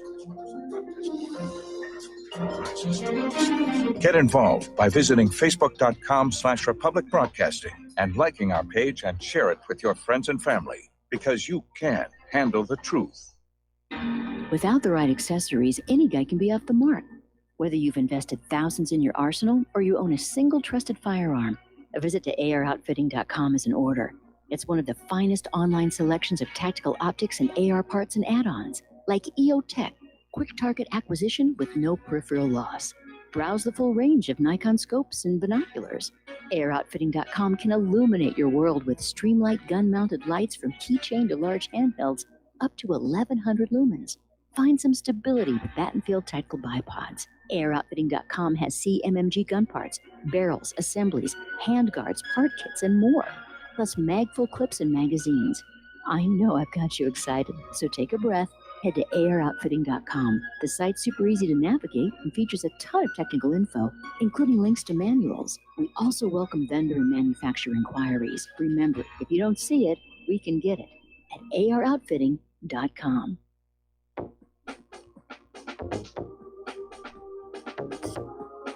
What really happened with your host, Mike Rivero. Join Mike on the air. Call toll-free 800-313-9443. 800-313-9443. And aloha, America. Welcome back to our show here. And apparently one of the items on the agenda for these talks between the United States and Mexico is the designation of Mexico as a safe third country. Mexico has already said they absolutely would not accept that. We just have this huge population of illegal immigrants and surplus human beings, and now we're just trying to find some corner to jam them into. All right, let's go back to the phones here. David in California. Aloha. Welcome to the show. What's on your mind? Hi, Mike. Good day to you. Can I make a recommendation? Sure. You know, I love your show, and you always bring perfect things to listen to and to meditate over and maybe to act on. But the first second that I hear your voice say, folks, I knock people over to get to my volume knob or my mute. Okay, well, I was unaware of that. And let me say, and and I think a lot of people probably do. Can you get a little more creative? Maybe have some more people, maybe people who have actually donated to your, and who are very happy about it, and say, hey, I donated $100, but man, I'm so happy I did. These guys are still on. You could do the same thing. I mean, get some, personal testimony, something other than you just pitching it, because it's a host pitching it. Yes. Get creative with it, because we need to hear. I think people would, everybody's kind of burnt out on this message. I understand. Yes, I understand. And it's not that hard to do. Sit down in front of a mic. I saw John pull out right out of his hat in 1 minute a really cool message. I mean, it's, just get out there and do it. We need to hear something different than you just asking for money all the time. Well, I got to be honest. I hate asking for money. I really do. I know you do. I know you do. But you don't have to. Let the people ask. Okay. Let the guy who just donated $100, they'd be happy to do it. I'll bet they'd line up, be happy to do it. And it'd be more authentic and it'd be real. That's an excellent idea. That is an excellent idea. Okay, thanks. All right, thank you very much. We're going to switch over to Jim in Michigan. Aloha, Jim. Welcome to the show. What's on your mind?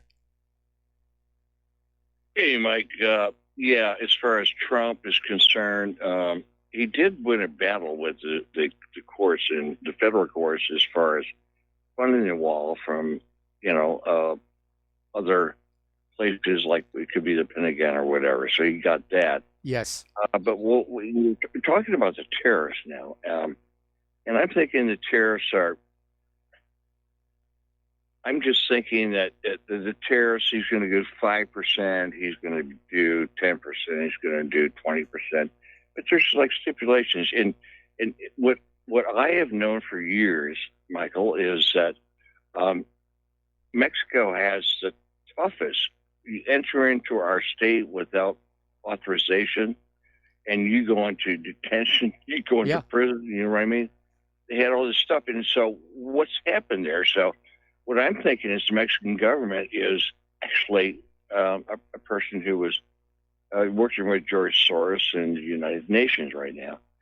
What I'm thinking as far as Trump is like, tariffs, well, no big deal. Like you were saying, I'm just thinking we should just shut down the damn borders, That's the obvious solution. Down.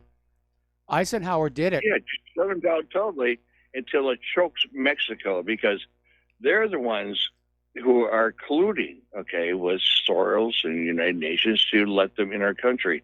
So, just screw them. But I don't know if it's going to make Trump look like a dictator, but who cares? It's like we're in real deep doo-doo here, We my don't friend. need him to be a dictator. We just need him to enforce the existing laws. Title 8. That's where this is all Title broken 8, down. you're right, my friend. And I did look at, I looked at Breitbart, and there was only just a few people who were actually prosecuted under Title 8, and there's tons of people that should be prosecuted. Yes. So, and I'm looking at cities and I'm thinking, and I watched Breitbart, and they were saying they were actually taking these illegals and putting them on jets, and sending them to Florida. And I'm thinking, oh my God, I just saw the devastation as far as human feces and all these 10 cities in LA and San Francisco and stuff. What I think is to do is send them all there, because they're sanctuary cities. Send them all there instead of down into Florida, where people are being overrun there too. But I'm just wondering why the Department of Homeland Security is taking people, on jet planes and then flying them to Florida. That doesn't make no sense to me. Well, like they're Trump being said, flown to a lot of let's take places. them all and go and send them to. Yeah, but I guess the whole point is send them to L.A. and San Francisco. That's the best place for it. Well, see, what the Democrats want to do is they want to take all these illegal immigrants who are going to be registered to vote, even though they're not supposed to be, and they can be counted on to vote Democratic. And they basically want to send a whole bunch of these illegals into voting districts that are just slightly red in order to shift them blue. And that's the way they're going to use the illegal immigrants to lock down a Democratic victory in 2020. Where does the authority come from when those people are a bus or jet planes? I mean, where does it come from? I mean, Trump he's going to fail us on this issue. The tariff thing, well, no big deal. You have to put more pressure on Mexico because, again, they had the toughest border laws where you go to prison if you violated their borders. So there is compliance there with Soros there, and I just wish Trump would just go, okay, we're going to shut the damn border down. Really hurt Mexico. Really hurt them bad. I think it's time to declare a national emergency. Absolutely, but I was listening to Stan Dale. Are you familiar with him? I've heard the name. He's a physicist and really a brilliant guy. And I kind of agree with him, and I'm sorry to say this, but I would issue live rounds to border security, and I would say, okay, we're going to shoot in front of you or above you, but if you come over, you're going to be shot, okay? And that's just my opinion, and I don't want to do that, but what I'm just saying is we're in such a national emergency where they're going to actually take our country and take it down. Look at the slums in San Francisco and L.A., where there's typhus and there's cholera and there's tuberculosis, and like going, oh my God, there's nothing going on. So I'm just saying we need to get really tough on the border. And well, we don't need to use live ammunition, although I understand there have been a couple of incidents involving live ammunition now because the border guards are now being attacked. But there are, we have a very powerful military. Right. We have a very powerful military with area denial weapons. That's the category, that's what it's called. And that includes that microwave weapon that makes your skin feel like it's on fire. You've got water cannons. You've got various forms of tear gas. And you could drive these illegal immigrants back from the wall without having to kill or injure them. But in the end, you have to have a wall. You're right. You absolutely have to have a yeah, wall. We really do.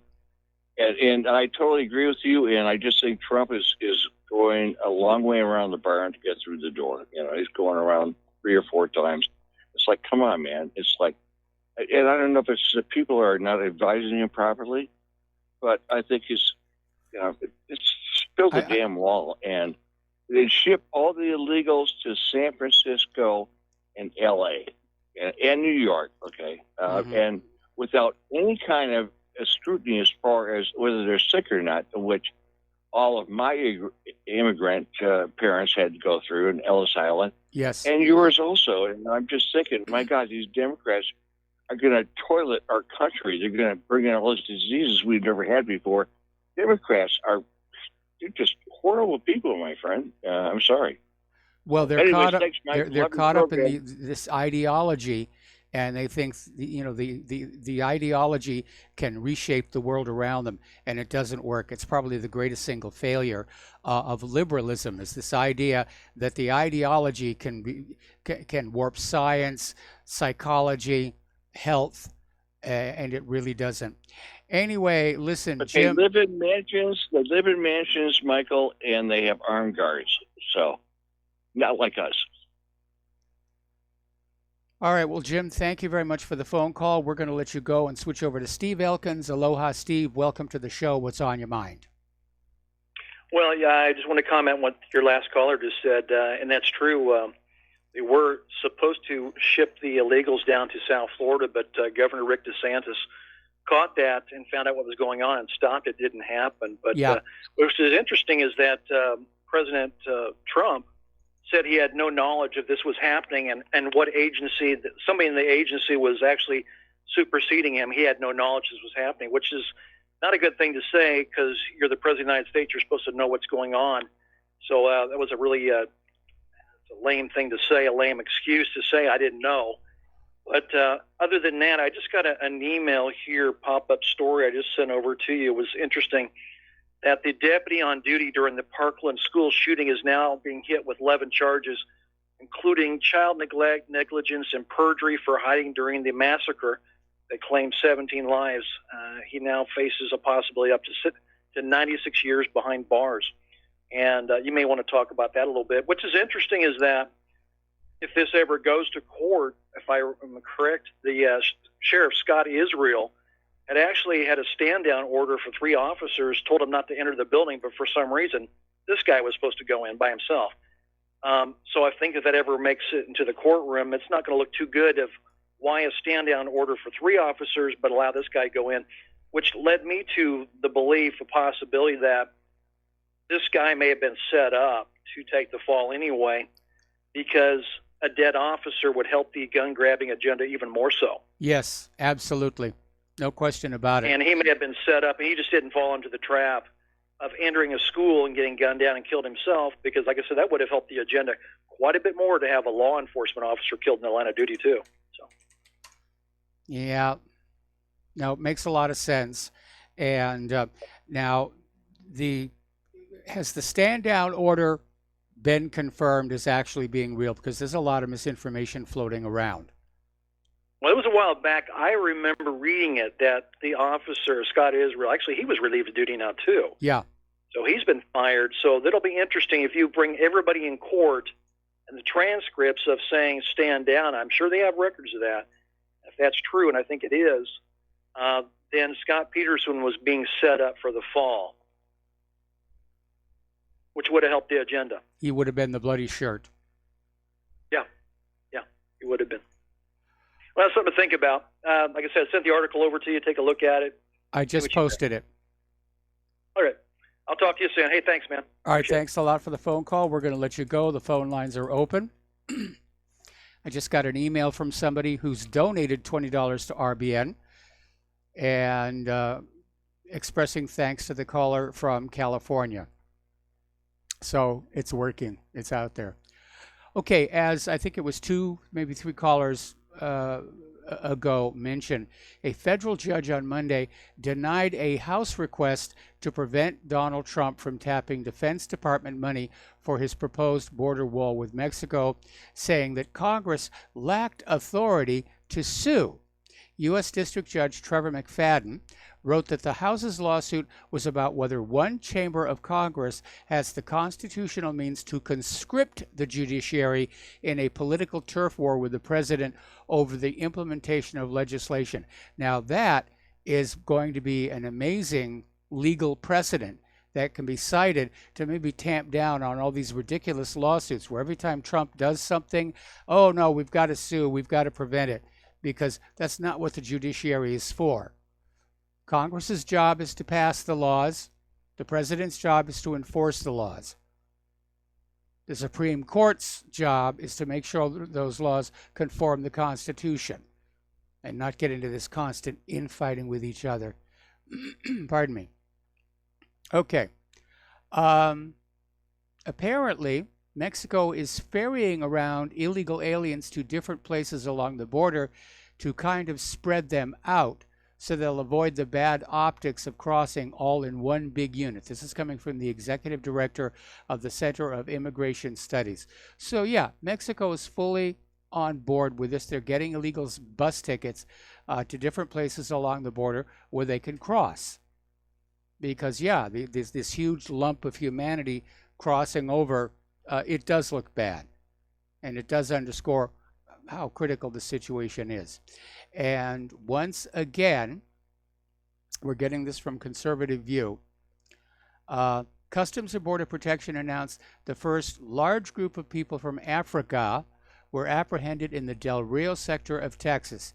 In total, 116 individuals were apprehended. 80 came from the Congo. So I hope that somebody is down there with an antibodies test and isolation gear. And as I mentioned earlier in the show, there have been a couple of incidents of Ebola here in the United States, but it was detected, they were put in isolation, it was basically dealt with. But 80? And that's not counting all the ones who got by without being arrested. This is just fraught with peril. Over in Great Britain, the Brexit Party has topped the Westminster polls for the first time, and it could translate to 306 seats in the House of Commons, only 20 short of a majority. So that's getting intense over there. Meanwhile, Change UK is on the verge of collapse in the wake of the party's humiliating failure at the European elections. Multiple resignations now confirmed. And since its establishment in February, the breakaway party has stumbled through blunder after blunder. As many as 5 of the party's 11 members of parliament want to disband the party, with many looking to merge with the Liberal Democrats. So I think that will end talk of a second referendum. Okay, we got to take another break for commercials here. We'll be right back after these few words, so stay tuned.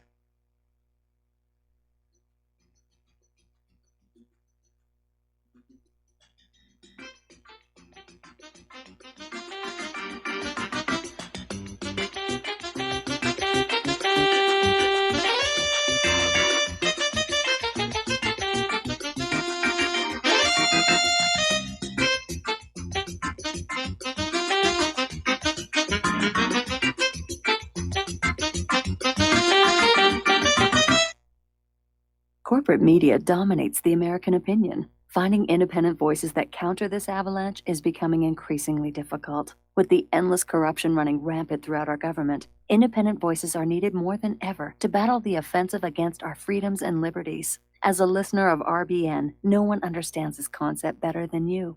Now it's up to you to do your part. The time has come for you to take action and begin broadcasting the truth to hundreds or thousands of people every month. Sound impossible? Quite the contrary. With pointed slogans from LibertyStickers.com, you can reach countless sleeping Americans unaware that they live in a real-life wonderland. LibertyStickers.com has a huge inventory of political bumper stickers and messages that reflect the truth about our government, our politicians, and the future of America. With so many in stock, there's one perfect for you. Visit us today at LibertyStickers.com. Again, that's LibertyStickers.com.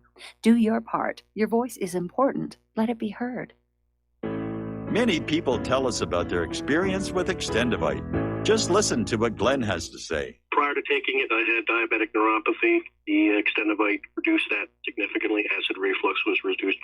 I had athlete's foot, very severe. Trimmed that down to about 75% dandruff, almost completely gone. I had occipital neuralgia at the base of my skull. I was having migraines, reduced by about 90%. Heart palpitations, my heart would kind of stall out. I would skip a beat. Very uncomfortable. And when walking from downstairs going to sleep, by the time I got to the bedroom, which is just one flight of stairs, my heart was pounding, coming out of my chest. My vision was blurry. This completely solved that problem. Great product. Thanks.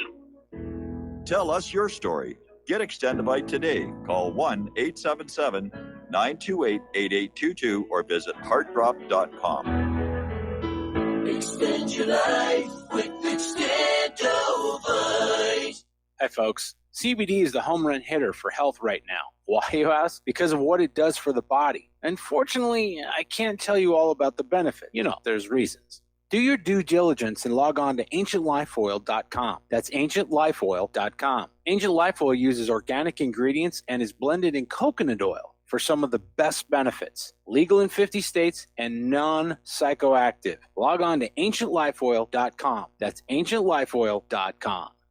Do you worry a lot? Whether you're a college student, busy professional, parent, or grandparent, ongoing stress and elevated levels of the stress hormone cortisol can rob your memory, your health, and your future. Now you can combat the effects of stress and anxiety while improving your memory and recall at the same time with the dietary supplement Calm and Clever. Studies show that the ingredients in Calm and Clever reduce cortisol by as much as 30% in 1 to 2 weeks. Call 1-800-758-8746 or calmandclever.com. When all this twisted steel was swept away, did these remaining holes reveal what's really happened? And aloha, America. Welcome back to our show. And basically, they're having their elections in Denmark tomorrow. And Mette Frederiksen is expected to win. And she's campaigned on an anti-immigration platform. And basically, the lady's got flair. When she marked her return on Facebook, it was a video of Quentin Tarantino buttoning her jacket, arranging her hair, slipping on stiletto heels to heavy metal music. "I'm ready again," she declared to the camera. "Let's get this bus rolling." Well, that's certainly going to leave an impression in people's minds here. And apparently she was in the hospital with food poisoning when the Prime Minister, Lars Løkke Rasmussen, called a general election last week and was 2 days late joining the campaign. But apparently she's caught up. She's got the momentum. And few are doubting she'll become Denmark's youngest ever Prime Minister after the election tomorrow. Okay. There's been a new development in the Julian Assange case. The Swedish court has ruled that Assange should not be extradited to Sweden for a revived rape investigation. And the ruling by the Uppsala District Court doesn't mean the preliminary investigation must be abandoned, only that Assange won't be returned to Sweden anytime soon. Well, let's look at what's going on. The rape charge fell apart because it looked like it was a false allegation, and everybody was wondering why Sweden decided to try and revive it. Some were thinking that Sweden was thinking if they could get Assange into their country, he might be better off than if he was returned to the United States. But I imagine that the only thing that makes any sense here is that somebody in Washington, D.C., called somebody over there in Denmark and said, "You get out of our way because we are getting Assange. And we're going to make an example of him." Article out of Journal Neo titled "The Murdering of Julian Assange." And it basically says this case goes even further than breaking all the rules of democratic free speech. And the way he's being treated is a serious infraction on human rights. The U.S. and British governments intend to silence and punish a champion of free speech, torturing him for all the world to see, especially as a deterrent for would-be whistleblowers and other free speech advocates. And that's exactly what they're trying to do. These authoritarian governments around the world, thanks to the internet and independent media, they've lost their ability to lie to the public with impunity, and they want to get it on back. And the only way they can get it on back is to silence everybody who's got a different piece of information or a different point of view or a different theory. All right, there's the music. We're going to take a break for station identification. We'll be right back.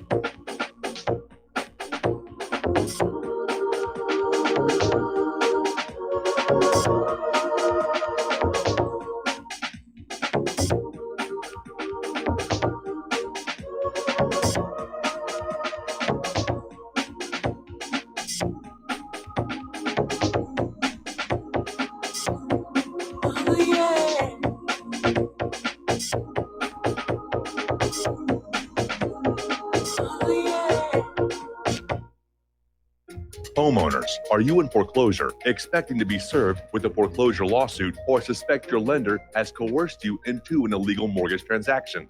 A huge number of mortgages made in the last 10 years have legal issues and are possibly defective. State laws and the U.S. Supreme Court have upheld that defective mortgage documents are grounds for foreclosure defense and for counterclaims in favor of the homeowner. If your mortgage has been sold or assigned since closing the loan, it may be defective and you may be paying the wrong party, and the lender may not have standing or the right to foreclose or collect payments under the law. If you would like to know if your mortgage is legal or not, or know if you are paying the right party, we can help. Our initial consultations are free of charge. We are not attorneys. We are legal researchers and work closely with experienced lawyers who know how to help you find the evidence to help you keep your home. Call toll free 1-855-2-KEEP-IT. That's 1-855-2-KEEP-IT today.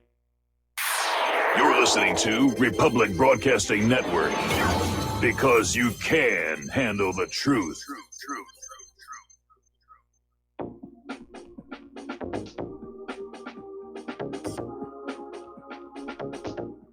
What really happened with your host, Mike Rivero. You're listening to the Republic Broadcasting Network, where you'll find out what the Fukushima's going on.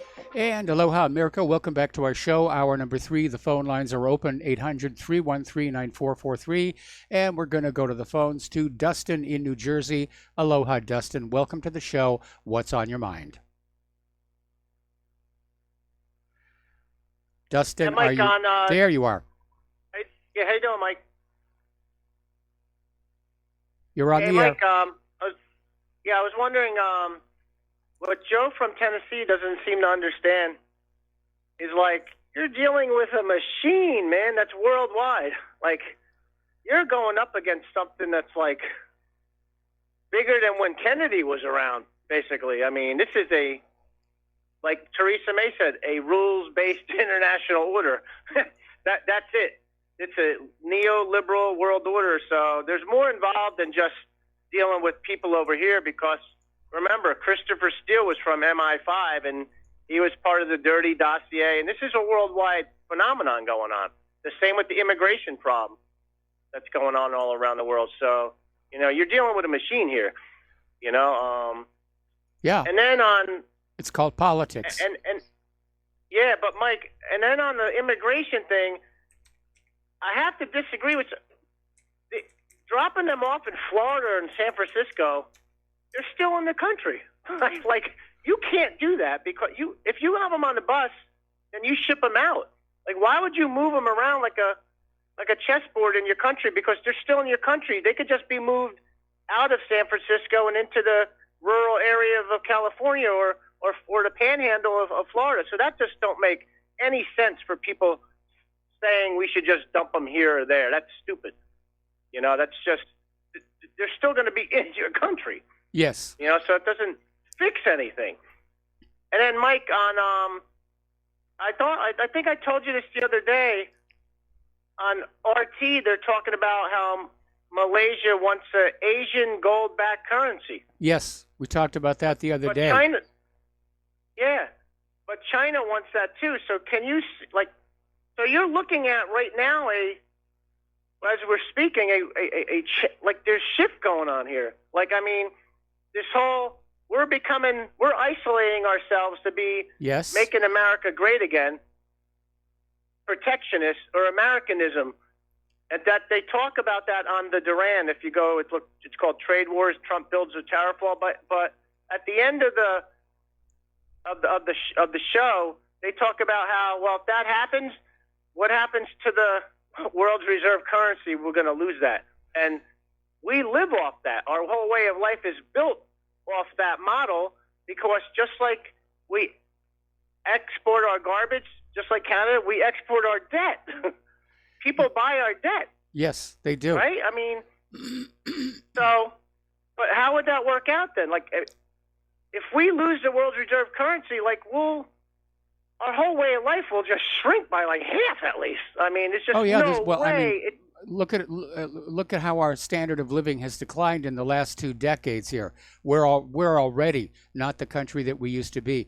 And by the way, the Malaysian proposal is for a pan-Asian gold-backed currency, not just for Malaysia itself, but for the neighboring countries as well. And they would all agree to use it. Again, it's a shot, at the U.S. dollar.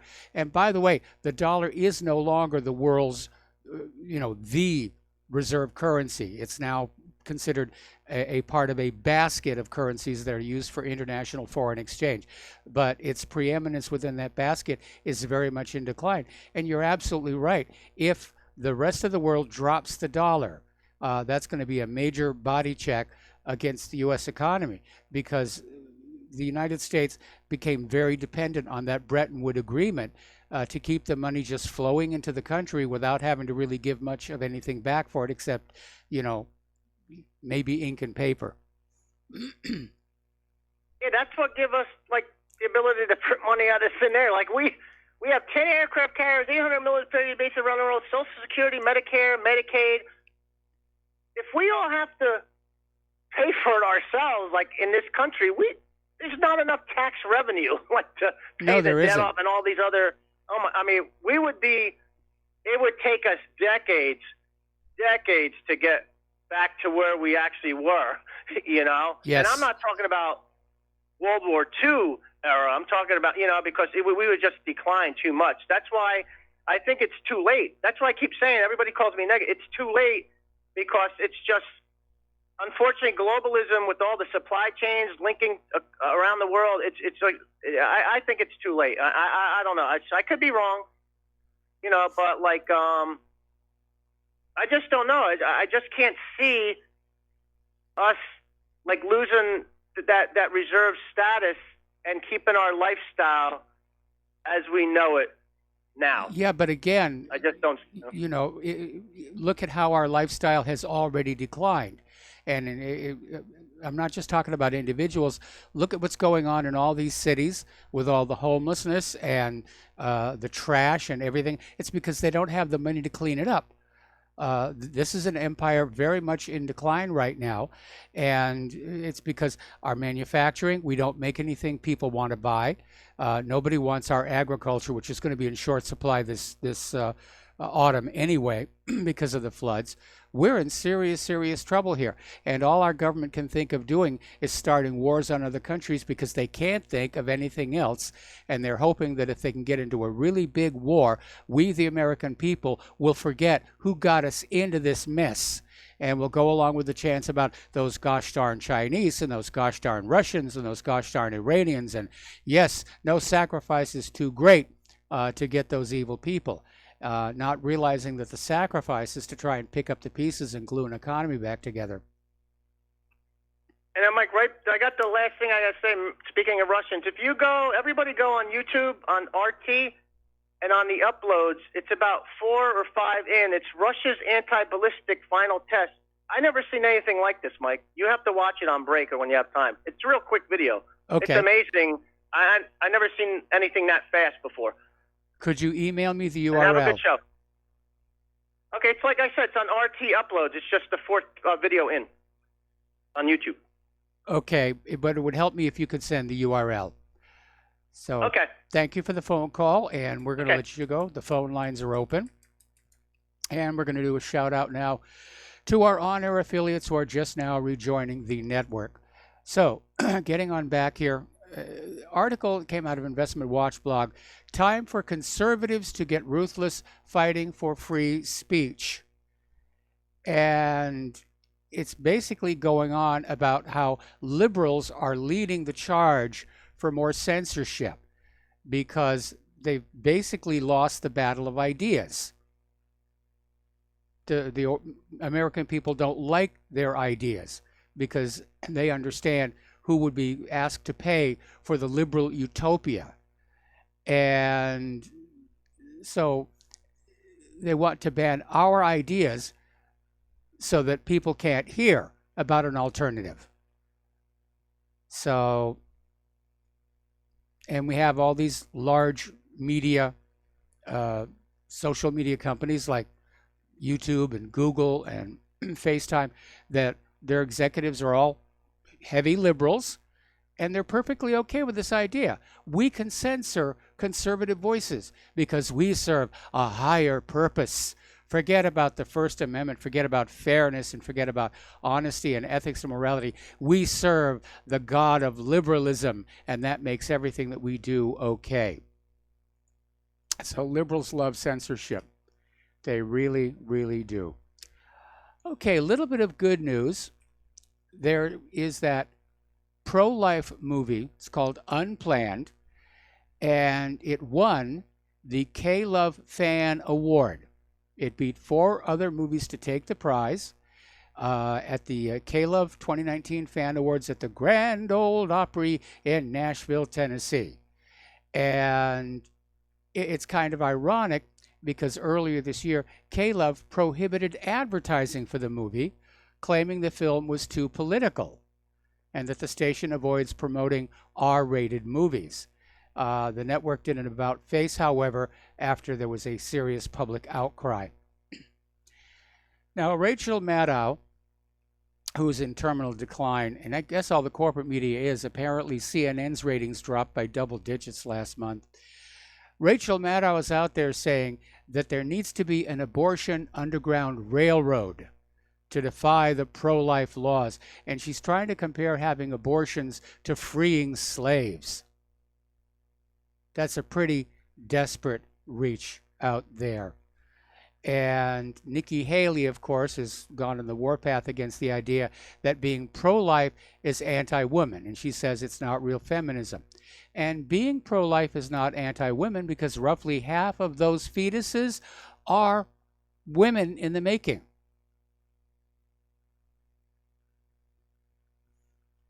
Okay, story out of InfoWars. America's blue cities have become cesspools of filth and disease. And they're talking about piles of garbage, the homeless epidemic, the rats, the feces in the street, the drug needles, and it's all these Democrat-run major cities.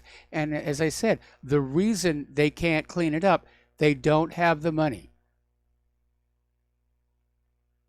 Liberalism only works until you run out of money, and they've run out of money. And having been to so many of these cities in the past and looking at photos of them as they are today, it's heartbreaking. It's absolutely heartbreaking to see these once beautiful cities that were icons of America to the rest of the world, but not anymore.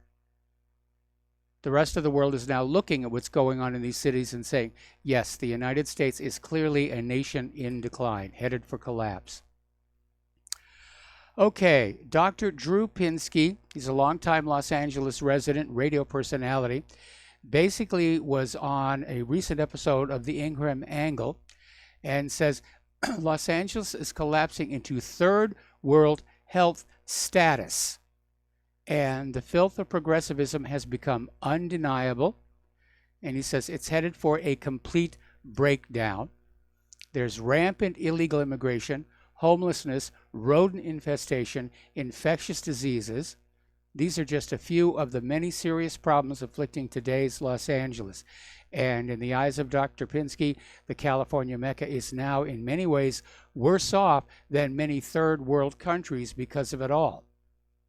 Pinsky stated, we have a complete breakdown of the basic needs of civilization in Los Angeles. What a heartbreak here. Apparently, the Los Angeles Police Department cops are so angry over the filthy conditions at their downtown station, some are planning to revolt.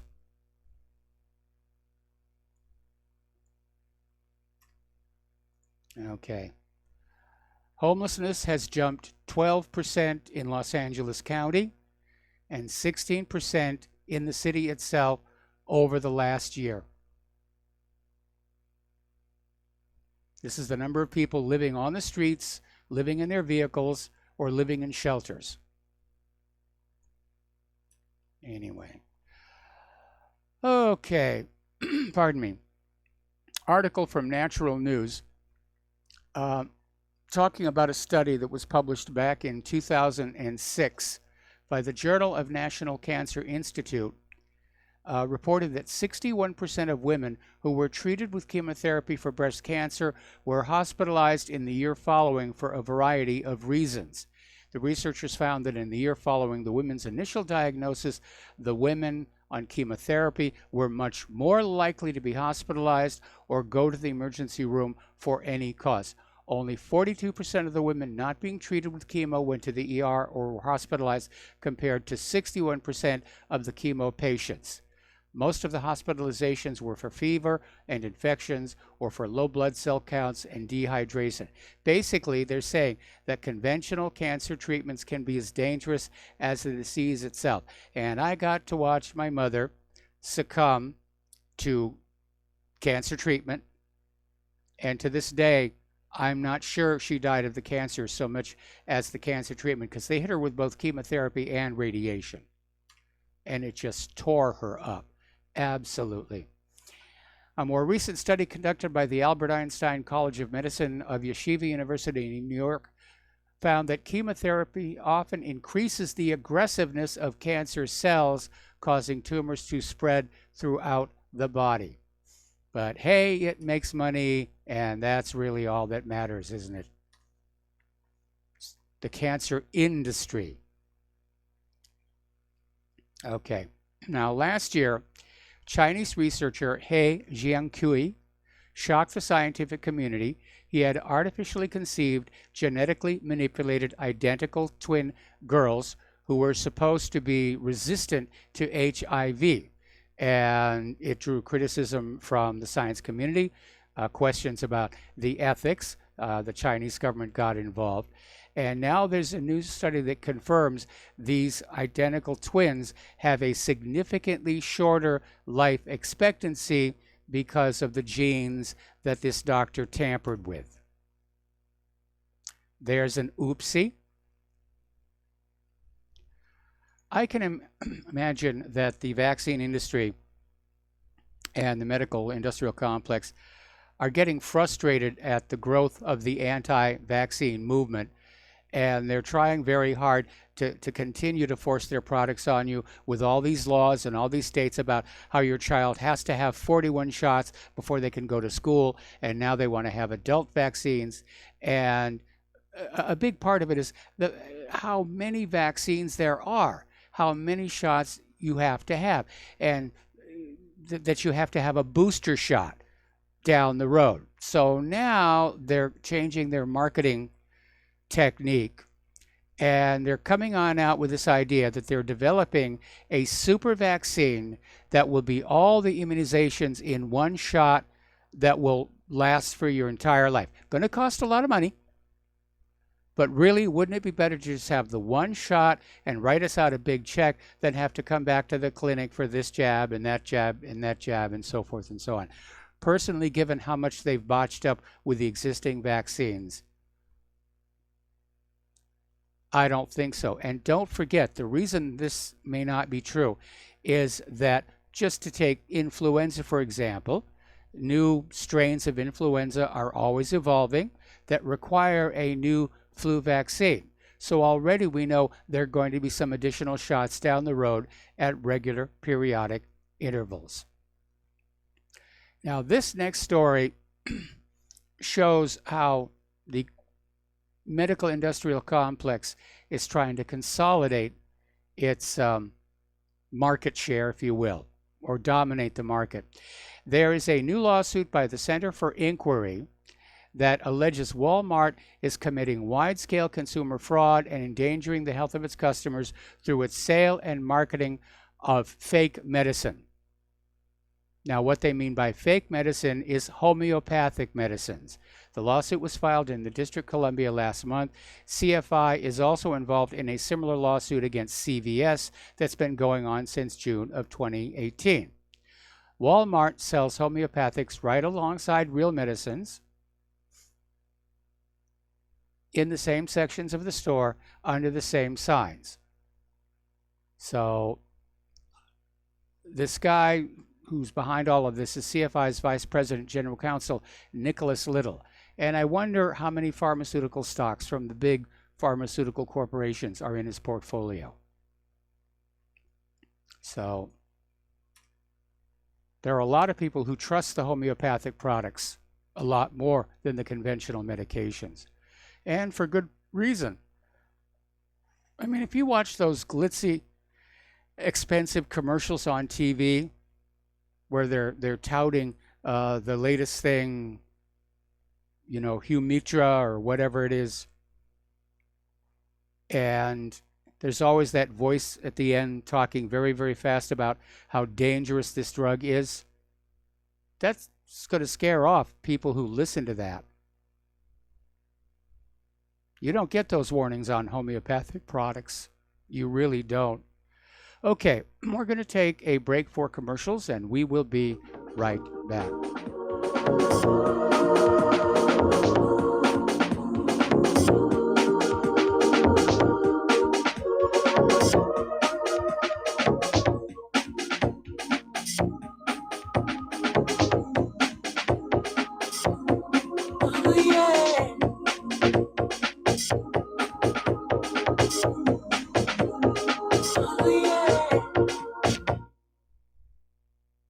Extend your life with Extendovite. When your doctor tells you you have bad cholesterol or blockages in the arteries, what do? When diet and exercise is not enough, we try medications and hope for the best. For the last 2 decades, I have been telling people about a natural method to help solve these problems and more.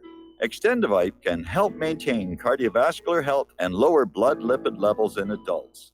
The 7 herbs in Extendovite are known to work together synergistically to get the results we hope for. There are many testimonials on Extendovite's effect on circulatory-related ailments. Get Extendovite today to start your journey back to a healthier life. To order, call 1-877-928-8822 or visit heartdrop.com or see us on amazon.com. Extend your life with Extendovite. Folks, we're living in a world the likes of which we've never perceived any clearer than we do now. The plan for global governance has been in the works for generations and would have likely been achieved by now, but for the fact that the globalists left open their Achilles heel. With all their tools, Federal Reserve System, fiat currency, no child left behind, and then Common Core education introduced to our schools to dumb us down, vaccines, pharmaceuticals to lobotomize us, GMO foods, insertion of compromised or bought and paid for politicians, judges, mainstream media propaganda, all pieced together like a puzzle designed to ultimately bring the world under submission. But with all their strategy, they forgot one thing: knowledge. And knowledge is power. With knowledge, their bombardment is nullified. Folks, with that, as brilliant and knowledgeable as you've become, among the wisest audience of any radio audience in the world, and you are, I want you to take a moment to reflect and ask yourself, how much of that knowledge did I obtain from Republic Broadcasting Network? How high has my consciousness been raised since I've been a listener? How fast am I now able to discriminate truth from fake news by being a Republic Broadcasting listener? How clear am I now able to see the world since I've been listening to RBN? Ask yourselves those questions, folks. Then ask yourself, what is that knowledge worth to me? Like my morning coffee, how would I survive without it? A voice of truth in a sea of lies. Do we not all need to make sure it survives? Like public broadcasting, we are now finding we can only survive with listener support. Censorship, advertisers being attacked, truth itself being attacked. It's the only way through this. We at Republic Broadcasting humbly ask you to become a supporter. Look at your budget and make a determination of what Republic Broadcasting is worth to you and what you can afford on a monthly basis. Go to republicbroadcasting.org and pledge $20, $30, $40, $50, if possible, $100 a month or more if it's affordable. Click the donate button and become a regular monthly donor. Assure both us and yourself that Republic Broadcasting truth will continue to flow like that morning coffee. The network thanks you. We the people, in order to form a more perfect union, establish justice, ensure domestic tranquility, provide for the common defense, promote the general welfare, and secure the blessings of liberty. And aloha, America. Welcome back to our show here. And it strikes me that I don't watch a lot of TV, but I do watch some. And boy, there certainly are a lot more commercials than there were when I was a kid. Um, and I've noticed there's this one medication, and I can't remember the name of it, which shows you how effective the commercials are. But it seems to be being prescribed for a lot of things like psoriasis and a bunch of other illnesses, all of which have to do with the immune system. And just to throw a wild theory out there, I'm wondering if all these people who have things like psoriasis are vaccine damaged. And the pharmaceutical corporations, rather than saying, ooh, gee, we damaged you, we're sorry, they just come up with another medication to treat the symptoms of the vaccine damage. And I hate to be such a cynic in my old age, but these are very cynical times where bad, dangerous, unsafe products are being sold to us. Anyway. Now, apparently Fox News finally, and it's only been 5 years, Fox News finally came on out talking about the situation in Fukushima, Japan, and describing it as completely out of control, and saying that the radiation levels at Fukushima were now at unimaginable levels. Now, I remember when that first happened, and there was this story that came on out from the Japanese media with this incredible high number for the radiation count. And then 24 hours later, it had been chopped down to something that wasn't as scary. And they said, oh, one of our scientists made a mistake with a calculator. And I never really bought that one because I've worked with radiation meters before. You don't need a calculator. You just turn on the radiation meter, you read the number, and there you are. So, what a mess they've made of this planet. Okay, article coming on out from Natural News again. And it says that tech giants are now pushing anti-knowledge to try and keep humanity dumbed down and trapped in a mental prison. And far from helping people access knowledge and facts, search engines like Google are now pushing anti-knowledge. They're pushing feelings and agendas, which is why, frankly, you should be using DuckDuckGo. And the tech giants are systematically deplatforming all channels and sources of real human knowledge, awakening, and truth. For the topics that really matter, the only information that's allowed to be found on Google, Wikipedia, iPhone apps, YouTube, or Twitter is the anti-knowledge or false facts that basically protect corporate profitability and the political class. And that's issues of science, medicine, vaccines. I mean, look how hard they're still pushing for human-caused global warming, even as we've had yet another record-setting winter in a row. Anyway. Apparently, Italian scientists did a study and discovered that the performance of students who used Twitter drops by up to 40%. Now, I don't think it has to do with melting the brains or anything, but especially with that enforced brevity, it is responsible for a drop in the quality of a public discourse. And researchers found that Twitter use among students correlated with a drop in test results of between 25 and 40%. So parents, you might want to limit your kids' time on Twitter. Experts say the drop was most noticeable among higher achieving students, and that the use of social networking sites had impaired their performance. So basically, the finding is confirming social media is not the best place for a well-informed discussion. And of course, that was the great promise of the internet. On the day when the ARPANET became the internet, everybody said, this is going to be wonderful. Instantaneous communication, the sharing of ideas. We had Usenet, where people could post articles of any length on any subject. And it was just an incredible rush of freedom. And even back then, you could just see people in the government saying, uh-oh, this could be a problem. Because the internet was never intended to be available to the general public. Not a lot of people realize this. When the Defense Department's Advanced Research Projects Agency set up the ARPANET, it was supposed to be confined to military establishments, government offices, and those university departments that were working on weapons contracts. But what started happening as people left those universities, they took connections with them. Anyway, I'll give you the rest of the story after these few words.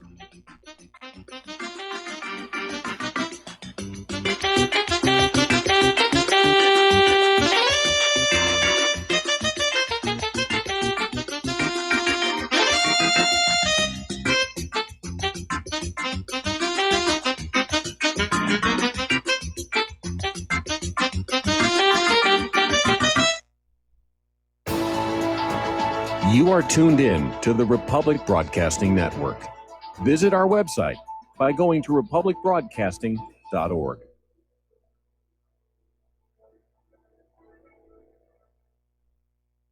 Tired of being lied to by mass media? It's growing more and more apparent today that news is received less and less through standard media outlets. Even with a growing audience every day, RBN is beginning to direct more efforts into social media. Social media and the use of the internet is fast becoming the primary source of people for news, regardless of demographic. RBN has set out to provide some of the best news on the internet through republicbroadcasting.org, and also has begun to use the tools to our advantage by way of social media. Republic Broadcasting is now operating a Facebook page to function as yet another avenue to have our collective voice reach new audiences across not only America, but across the globe as well. The Facebook page features not only news, but also an RBN player to listen to our broadcasts. Get involved by visiting facebook.com/Republic Broadcasting and liking our page and share it with your friends and family, because you can handle the truth. The reviews for Extendivite are amazing. Here are some from Amazon. September 2018. Extendivite works in keeping my blood pressure in the normal range. I've been using Extendivite for many years now. May 2018. Great product. I use regularly and I rarely get sick. March 2018. This product has relieved what appeared to be angina pain in my chest and shortness of breath after climbing stairs.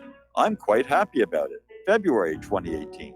My husband, son, and I have been using this product for a few months now, and we have noticed an improvement in our joints and blood pressure.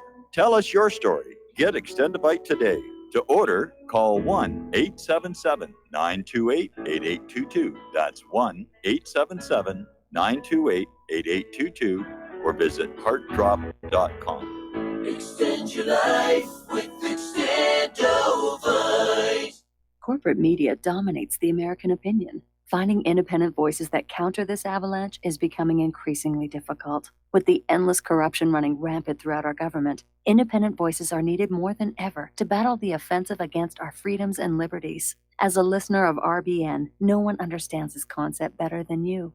Now it's up to you to do your part. The time has come for you to take action and begin broadcasting the truth to hundreds or thousands of people every month. Sound impossible? Quite the contrary. With pointed slogans from LibertyStickers.com, you can reach countless sleeping Americans unaware that they live in a real-life wonderland. LibertyStickers.com has a huge inventory of political bumper stickers and messages that reflect the truth about our government, our politicians, and the future of America. With so many in stock, there's one perfect for you. Visit us today at LibertyStickers.com. Again, that's LibertyStickers.com.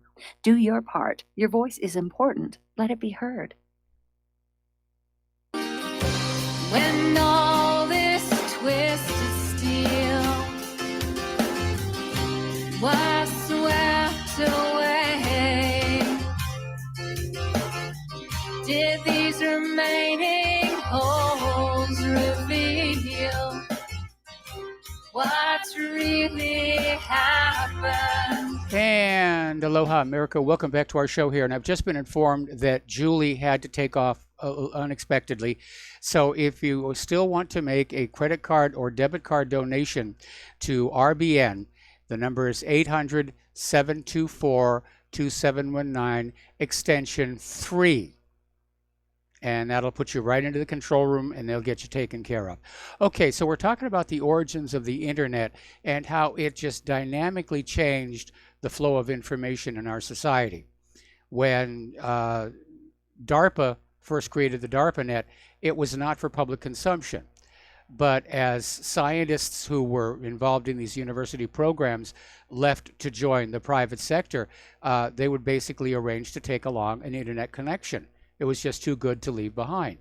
And so it reached a point in the 70s where the government was getting very, very nervous about this growing, uncensorable, because that's the way it was designed to be, means of peer-to-peer communication. So when they came around with the funding to the operators of the so-called backbone machines, they said there are going to be some new rules. And that is that private citizens are not allowed to access this. And to their credit, the companies running the backbone machines said, you can keep your check, we'll pay for it from now on. That was the day the ARPANET became the internet, and it broke free into the public. And again, it was just this amazing, wonderful system with email and Usenet, FTP, remote login, and even back then, the government was getting very nervous. People can mass communicate with other people, and we can't control it. And there was one attempt, the Communications Decency Act, that was about a quarter of a century ago. And they tried to sell that one to the American people by flooding Usenet with all of this porn. Now, if you understood Usenet, Usenet had dedicated areas for that kind of traffic. It was called the alt hierarchy, as in alternative. But these posters were posting pornography into cooking sites and refinishing furniture sites. And the people in those categories kept saying, look, this doesn't belong here. You need to go over to the alt hierarchy. And the people posting the porn would say, I have a First Amendment right to put this porn anywhere I want. So some experts started tracking back on the IP addresses where all the porn was coming from and discovered it was coming from military servers.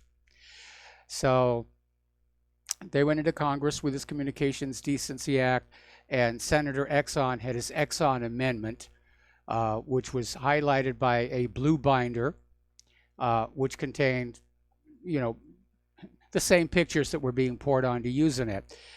And the bill was passed, the Exxon Amendment was voted down, and like a switch, the porn flood stopped, demonstrating it had been a psyop.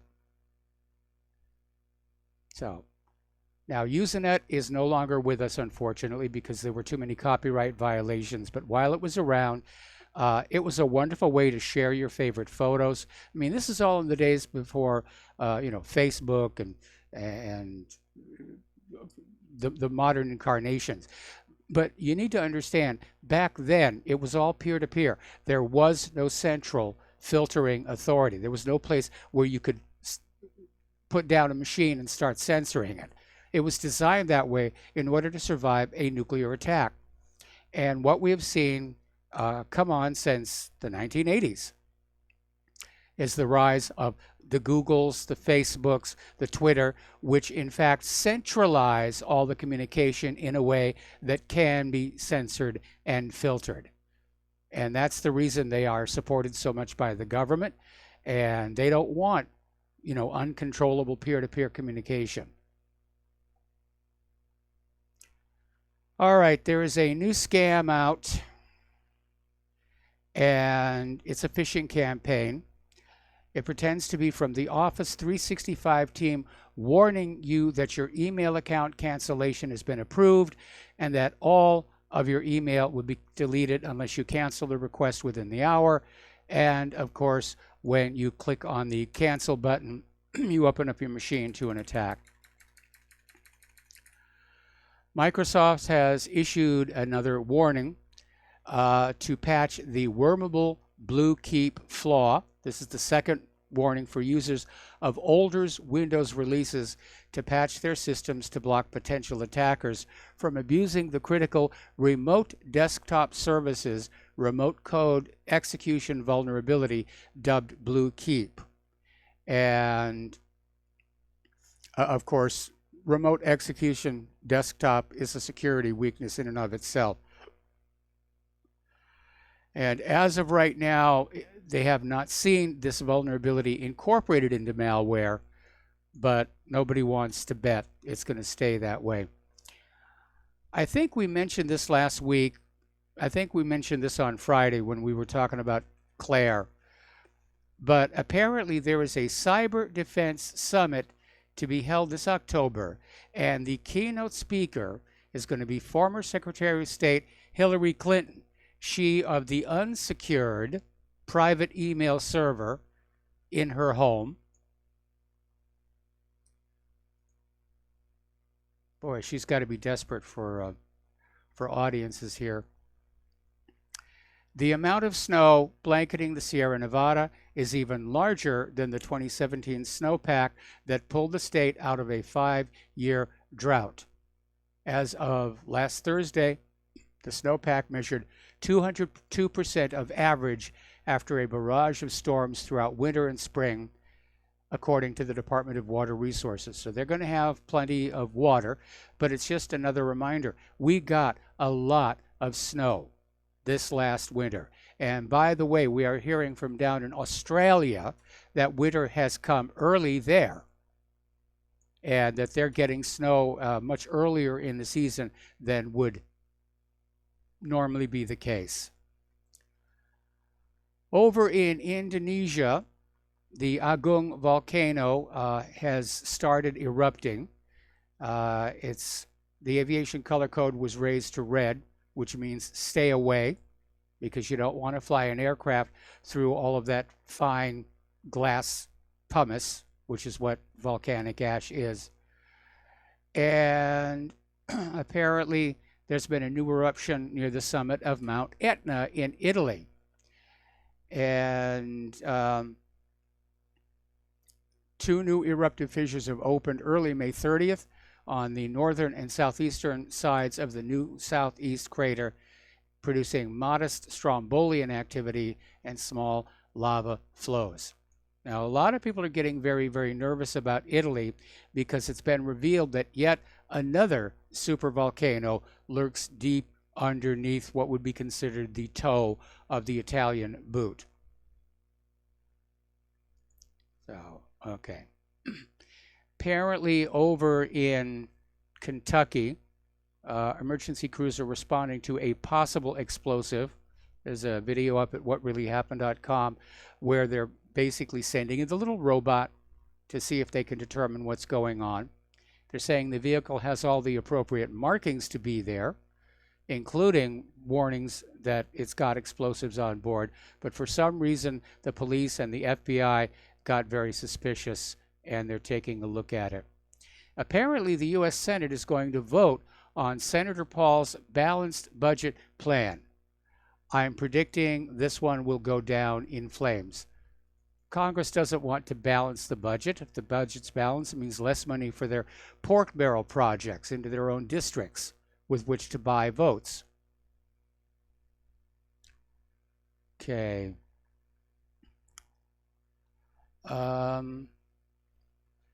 Apple's new computer is out. It's their new Mac Pro. It's a $5,000 machine. And it's got a very spacey looking casing that people are already poking fun at because it looks like a giant cheese grater. And so people are out there saying, make Apple great again. For those of you who are iTunes fans, apparently Apple has decided iTunes is about to go away. And instead of this integrated media center, they're going to have 3 dedicated isolated apps, one specifically for music, one specifically for videos, one specifically for podcasts. Obviously, the App Store will still be there, but apparently the business model of selling music over iTunes didn't turn out to be the huge flood of cash everybody thought it was going to be. Well, this day and age, people just don't have it. People just don't have the money. So, liberals have come up with a new way to fight human-caused global warming. They want everybody to use pogo sticks. No, they're being serious. It's eco-friendly. It's emission-free. Yeah, pogo sticks. At my age, are you kidding? Alrighty, over in Alabama, lawmakers have passed a bill requiring chemical castration of convicted child molesters. Yes, yes, yes, yes, yes, I'm in agreement. Little update here on Paul Manafort. Paul Manafort, who's Trump's former campaign manager, he's serving a federal prison sentence. It's being reported he's going to be transferred to the Rikers Island jail complex in New York City, where he's most likely going to be held in isolation while facing state fraud charges. I think if he were just not connected to Trump, I don't think they would put him in isolation. He doesn't need to be in isolation. But apparently Manafort, it's like that earlier caller said, you've got these people who are close to the president, and look what they're doing. Paul Manafort was convicted last year on federal bank fraud, tax, and conspiracy charges in 2 related cases.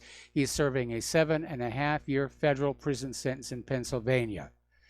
And the Manhattan District Attorney obtained an indictment of Mr. Manafort on state mortgage fraud charges in an effort to ensure he will still face prison if Trump pardoned him for his federal crimes. Man, oh man, oh man. Okay, Carnival Cruise Lines has been hit with a $20 million fine after it was caught once again dumping trash into the ocean. Now, those cruise ships, they're wonderful places, but they're built on a budget, and sometimes they just don't have room for all the trash. And I know that because when I was in my magic career phase, I did a summer on the Mississippi Queen, which was a steamboat that went out of New Orleans up to Vicksburg and back once a week.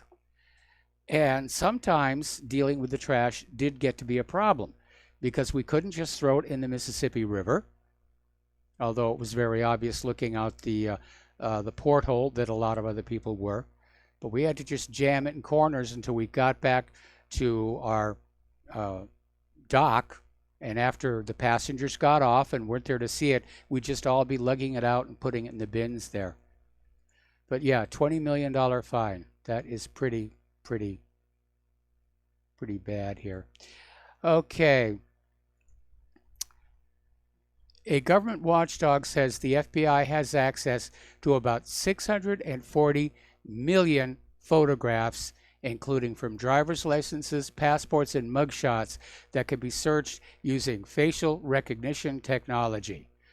Well, boy, I have changed a lot since my driver's license and passport were taken, and I've never had a mugshot. But it shows how this technology is just spinning out of control, and it's very intrusive. And my concern is, so far, I haven't seen facial recognition technology that is 100% accurate. We're always hearing about these stories about false positives, about people who miss their plane flights because the facial recognition said, oh, they're this person.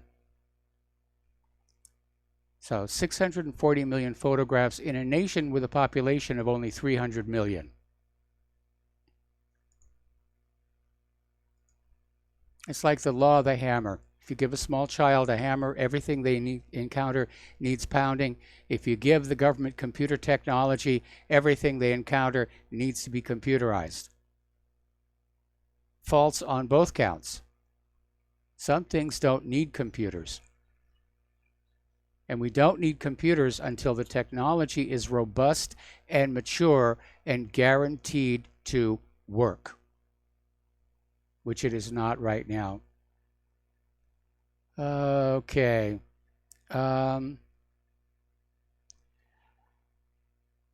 over in Korea, one of the special envoys to the U.S., Kim Hyok Choi, was not executed as the media widely claimed, and North Korea's top nuclear negotiator, Kim Young Choi, who the media widely reported was sent to a labor camp, was pictured attending a musical with Kim Jong-un.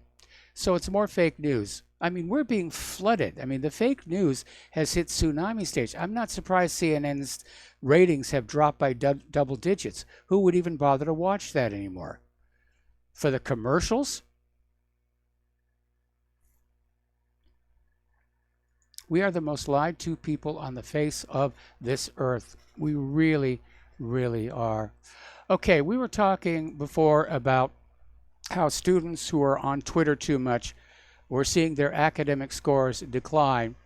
And here's another article that asks if parents are spending too much time on their devices. And it can be a problem. According to a new study by Common Sense, teens are more likely to say that their parents spend too much time on their devices than the other way around. Now, that's counterintuitive. I would tend to think that parents are going to say, put down that iPhone, that iPad, go outside and play. But apparently it's the other way around, where it's the kids who are saying the parents are spending too much time on their devices. And, you know, I'll be honest, Claire and I, we love our iPhones and our iPads. And, you know, we're constantly having to say, let's put these down for the rest of the day and watch some really terrible TV reruns of programs we have already seen 20 times before. So apparently in this new report, about half the teens surveyed think their parents spend too much time on the devices. Back in 2016, only about 30% of teens said that. All right, we're going to take a break for commercials. Back with the last segment of our program after these few words.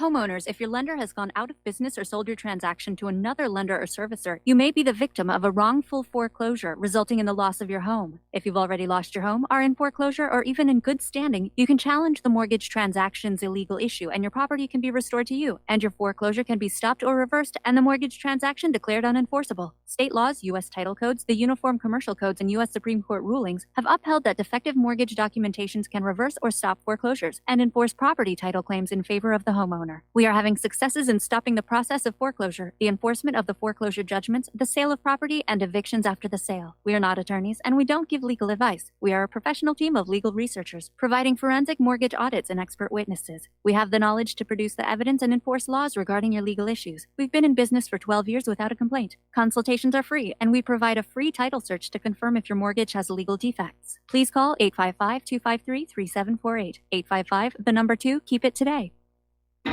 Without the right accessories, any guy can be off the mark. Whether you've invested thousands in your arsenal or you own a single trusted firearm, a visit to AROutfitting.com is in order. It's one of the finest online selections of tactical optics and AR parts and add-ons, like EOTech, quick target acquisition with no peripheral loss. Browse the full range of Nikon scopes and binoculars. AROutfitting.com can illuminate your world with Streamlight gun-mounted lights from keychain to large handhelds up to 1,100 lumens. Find some stability with Battenfield Tactical Bipods. AirOutfitting.com has CMMG gun parts, barrels, assemblies, handguards, part kits, and more, plus mag-full clips and magazines. I know I've got you excited, so take a breath. Head to AirOutfitting.com. The site's super easy to navigate and features a ton of technical info, including links to manuals. We also welcome vendor and manufacturer inquiries. Remember, if you don't see it, we can get it at AirOutfitting.com. Tired of being lied to by mass media? It's growing more and more apparent today that news is received less and less through standard media outlets. Even with a growing audience every day, RBN is beginning to direct more efforts into social media. Social media and the use of the internet is fast becoming the primary source of people for news, regardless of demographic. RBN has set out to provide some of the best news on the internet through republicbroadcasting.org, and also has begun to use the tools to our advantage by way of social media. Republic Broadcasting is now operating a Facebook page to function as yet another avenue to have our collective voice reach new audiences across not only America, but across the globe as well. The Facebook page features not only news, but also an RBN player to listen to our broadcasts. Get involved by visiting facebook.com/Republic Broadcasting and liking our page and share it with your friends and family, because you can handle the truth.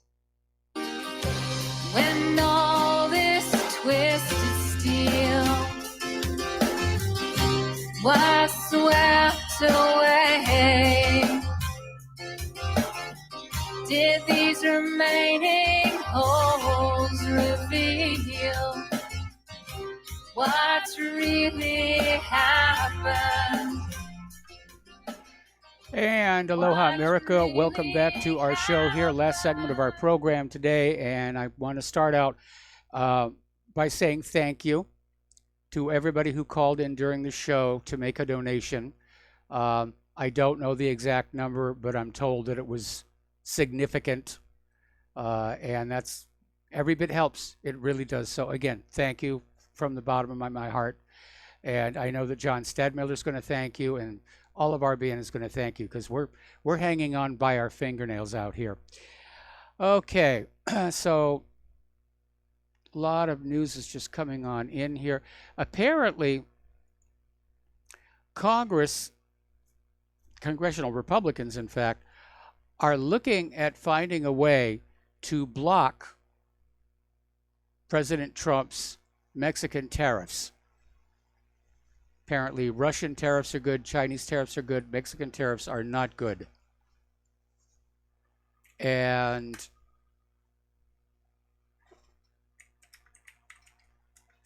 let me just get this out of the way. Okay. But it almost seems like the separation of the three branches of government is getting very, very blurred. And each is intruding very much onto the other. And we need to go back to the original book and say, who has the authority to declare a tariff? Is it Congress? And if not, then Congress has got nothing to say about it. But we're seeing Congress more and more try to go to the court system to interfere with Donald Trump. They're paralyzing him. And with him, they're paralyzing our entire country. And that's perhaps one of the most frustrating things about being an observer of current events. Everybody's talking. Everybody's shouting words at each other. Everybody's screaming about how we want Trump in a prison cell with Bubba and the rest of it. But our nation continues to decline, and nothing is being done about it. And I don't know about you. I'm getting sick and tired of the talk. Talk. We know they're going to start the talks with Mexico about the tariffs tomorrow at the White House. And I'm not expecting anything to be accomplished.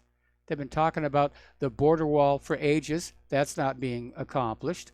I still want to find out what happened there back in the 1990s when Congress passed a bill to fund 700 miles of wall, of which only 30 was built. And I want to know who gave the order to stop and where that money went. But this country is clearly in trouble. It is clearly in trouble. And it seems like those who would be in a position to do something about it, they're disinterested. They're off dealing with their own agendas and, their donors and their supporters. So you can't let a ship sail without somebody's hand on that helm. Doesn't work that way. Okay, I've just been told that Mark Anderson will be filling in for John today. So here's the end of our show. There's the music. Stay tuned for Mark. I'm sure he's got lots of interesting things to share with you. Thanks again to everybody who donated. You did make a difference, and we really do appreciate it greatly. So we'll be back tomorrow. Aloha, America.